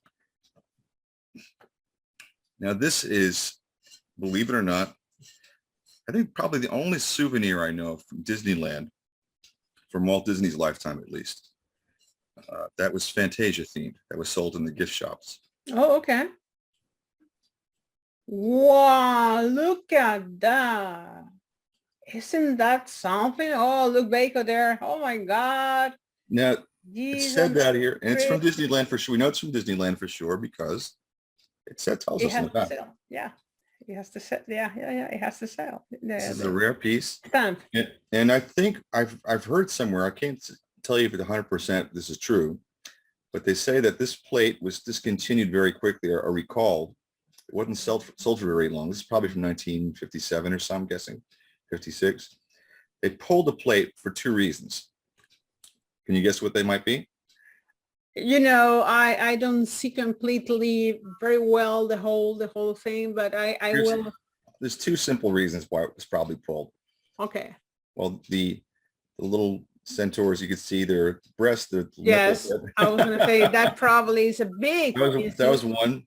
And the two, there was no alcohol allowed in Disney's park. There you are. And this guy's Wow. drunk. This guy is drunk. Yeah, that's something that I always thought about the movies, like, oh my God, you know, and all these smokes, you know, for example, in Pinocchio, you know, all the time smoking and even, you know, was, like I said, you know, before I was watching Alice, you know, and the guy's smoking and it's like, wow, this is just crazy. Yeah. So that dish, that, for example, for how much will go? $100. $100. You don't see it very often. Yeah. You know. Cool. Yeah. So let's go a little bit further into the future. Oh, actually, so Fantasia merchandising doesn't appear much throughout the years after the film is released. It just was not commercial enough. But every now and then I find something that's interesting. I think I send you some of these. These were cards from Mexico. Mexico. I just found these maybe a few months ago. I had no idea that these existed. These are from the late 60s. And these cards are so beautiful. The artwork was very unique. It was only made for Latin America. And they produced these cards, right? Oh yeah, you were very kind. Yes, absolutely. Yes. So each package has its own little set, different artwork, and the artwork is unique. I don't know who did the artwork, but that's not found anywhere else except with these cards. Yes. And they even did, I was very surprised to find they made Fantasia cards too. Also Fantasia? Oh boy. And they did, here's another one. Wow. Oh, oh God, I love it. I love it. Oh my God.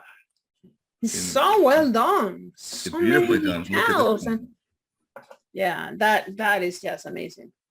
It is just amazing, amazing, amazing. So international Disney folks, it's really fun to collect because international Disney, what I mean, there was merchandise that was created for the United States and distributed in the United States, but the Europeans in particular, also in Asia and other countries, they had their own fully authorized, fully licensed Disney products they made that were never sold in the United States.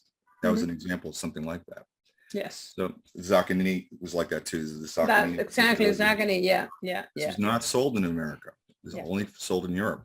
Yes. Mainly in Italy. Yeah. But they had full permission of Disney, and sometimes the Disney artist would cooperate or help, send guidelines. And so we find all kinds of fact. We're still all the time, even the most seasoned collectors, even the people that have been doing this for a long time, take a lot of joy and pleasure in finding things they didn't realize existed that were only made for, say, Mexico, Argentina, or Italy or England. That's so right. It's extra fun, and they make great stuff. It's not, it's equally great. And you know what happened is it's interesting because as you just said, you know, the merchandising that you may find in the US or that you may find, you know, in other parts of the world is completely different from each other, right? It's a whole other universe. Yes. It's thrilling. It Yes, is I love fantastic. it. I mean, And because of you, I discovered things because of you. You just showed me some books I had never seen or Yeah. published in Argentina. You kind in of covered my Argentina, collection. yes, You were kind absolutely. enough to help me get a couple of those. Yes. Those are wonderful books, and they're completely unique. Yes, exactly. You know, And they're pure Disney. They're all Disney. they're all Disney, right? And you know, and that's the thing, you know, and I think that's the beauty of collecting. You know, it's a hunting that never stops.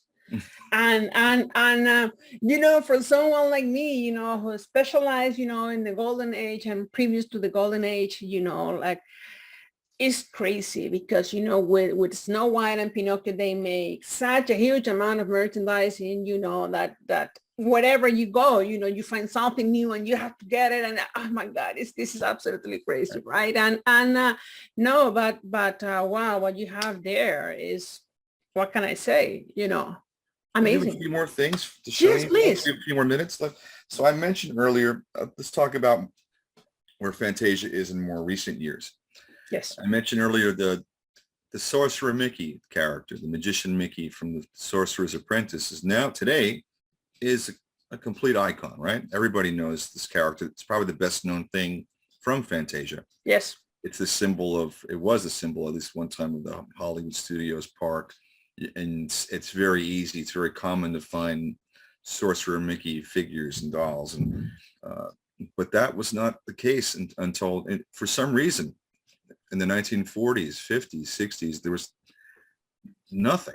The only thing of Sorcerer Mickey you could find, there was a book, one book, and one record made from the segment of the film. Yeah. But there was, you couldn't find, Vernon Kilns didn't make a Mickey figure of Sorcerer Mickey. No one made any Sorcerer Mickey ceramic figures or stuffed animals until the late 70s. So here's an example. This little figure kind of marks the beginning of seeing Sorcerer Mickey. Wow, interesting. It took a long time, but it finally caught on many decades later. And these were sold in parks. But also, this guy's another example. This is in the late 70s. Again, this is one of the first times we're seeing Sorcerer Mickey, depicted in merchandising like this. This is the... Wow, look at that. Yeah. Wow, it's a radio, actually. The radio and a nightlight, the little magic ball, the crystal ball lights up. Wow, that is fascinating. Fascinating. Late 70s. Wow. How much something like that will go for? This is probably like $50. Oh, okay. Wow. You have the box. There's a box for you. A box, maybe $100. Oh, yeah. Wow. And if it works, that's the other thing. Yeah, that's a different story. Absolutely. Yep. I really do. Yeah. That's right. And here is an example of and Chernabog, the demon from Fantasia. Little to nothing is made of him. That's true. The only way you found him is if you had the big Fantasia book. You saw the picture of him in there, or if you bought the Disneyland record, I showed you that you see a picture of him in there. But there was never a figure made, never any kind of merchandising with that character until much later, probably not until the 90s, really. And he became a big hit in the, but he's always been famous. He's always been a recognizable Disney villain. It's one of the great Disney villains. It's my favorite, actually. Yeah. Probably the greatest. And they started, very late. They started making these figures because when he became popular in the parades, one of was it Fantasmic, right? Yeah. That's very cool. That's an example of that. Wow. And he was also featured in they made a figure of Chernabog with something that's called the Walt Disney Classic Collection, WDCC, the collector's call. Okay. In the late 90s, there were mid to late 90s, there were figures. These are probably the nicest, most screen accurate on model figures ever made for Disney.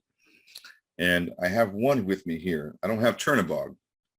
I have one example. They made figures for nearly every character in every Disney film. And here we have Hyacinth, the hippo. Wow, look at that. Oh my God. Down to the very last detail is depicted on this thing. Wow. How much will go something like that, for example? Oh, last time I checked, there's something like this one might go for like $150 or so. Hmm. If you have the box and the certificate. Yeah. Wow. It's But just Chernobog will go for a lot more. I'm guessing he'd probably go for 500 or up. yeah, I bet. Yeah, because there's not It's material. a big for figure him. too. It's a big figure and there's not enough material for him. That's for sure. Wow, absolutely amazing. And Disney Gustavo. villains don't become the scary Disney villains don't become present in merchandising until the 1990s, really. Like and for example, you couldn't buy a figure of the Wicked Witch or the Evil Queen until the 90s. Right. They didn't make them. There was only one exception I can think of. They made Madame Alexander. She made a marionette of the Queen and of the Witch, 1938. That's it. Wow. That's it. You can't buy a figurine or a doll or nothing.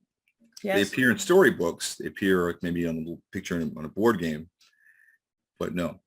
Maybe in Europe we'll find out one day. There's Yeah. But the You scary know- villains, like the Maleficent, there's very, very little. There's maybe 2 figures they made during the movie when they made Yes. 2 miniatures too. Yeah, where I think one of the countries where you can find in Europe, I'm talking, where you can find larger than other countries, number of collectibles from Disney, it's Belgium.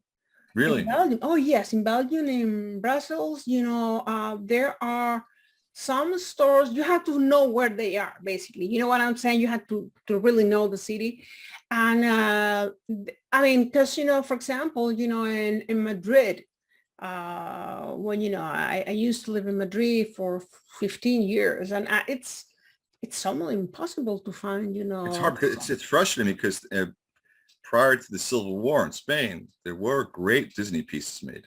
I know. Maybe because of the Civil War, there was a lot were destroyed or lost. Exactly. But there were some of the earliest Disney pieces ever made were made in Spain, and they're beautiful. Yes. Our friend Mel Burkrant has some. Oh, there you go. He has some examples of they made beautiful wooden figures. I had one time, but I sold it, Raquel. I had China, of Mickey Mouse China from the 1930s, made in Spain. Wow. It's beautiful. Oh my. I do have one Belgian piece. If you let me walk away from it, I can bring it. Yes, show it to us. Show it to us. It's not Fantasia, but I don't know if you've seen this. I think you might like it. Let me see. Yes, please. Let me see it, please, Gustavo. Be right back.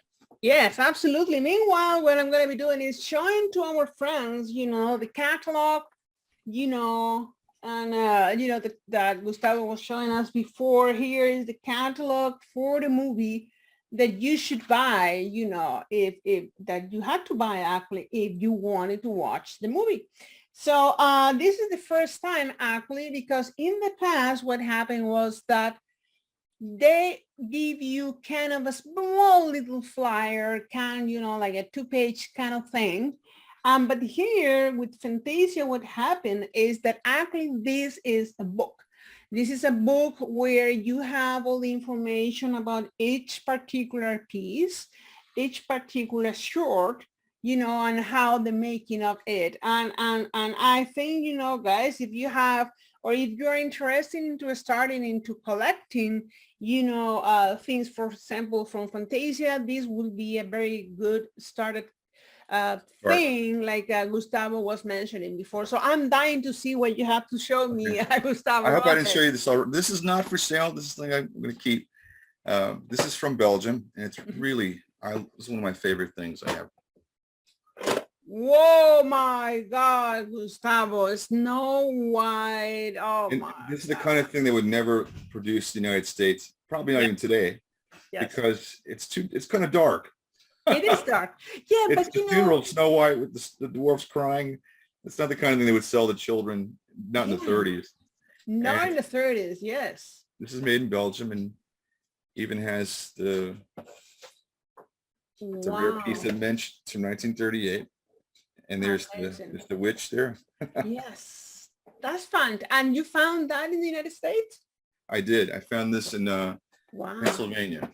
Wow, that's very, very interesting that it reached all the way and crossed the ocean, to come to North America, right? Yeah, you see them pop up every now. They made a few different ones. They made another one with the nicer. Oh, I love this funeral scene. It's so crazy. I Yeah. never. Well, But if you actually think about it, it's probably one of the most important scenes, you know, on Snow White. So I guess that's the reason why, you know, they did it. But it's fantastic. I mean, I am telling you, I'm amazed by all the knowledge and all the wonderful pieces that you have of, you know, Fantasia and of many other movies. Again, can you repeat your details so people can Sure. find you? Thank you. And I'm always looking for more, folks. I never stop looking. So I'm always bringing in new items and discovering new things that I love to share with other people, especially this audience. So my handle on Instagram is Books, Toys, and Records. Books, A&D.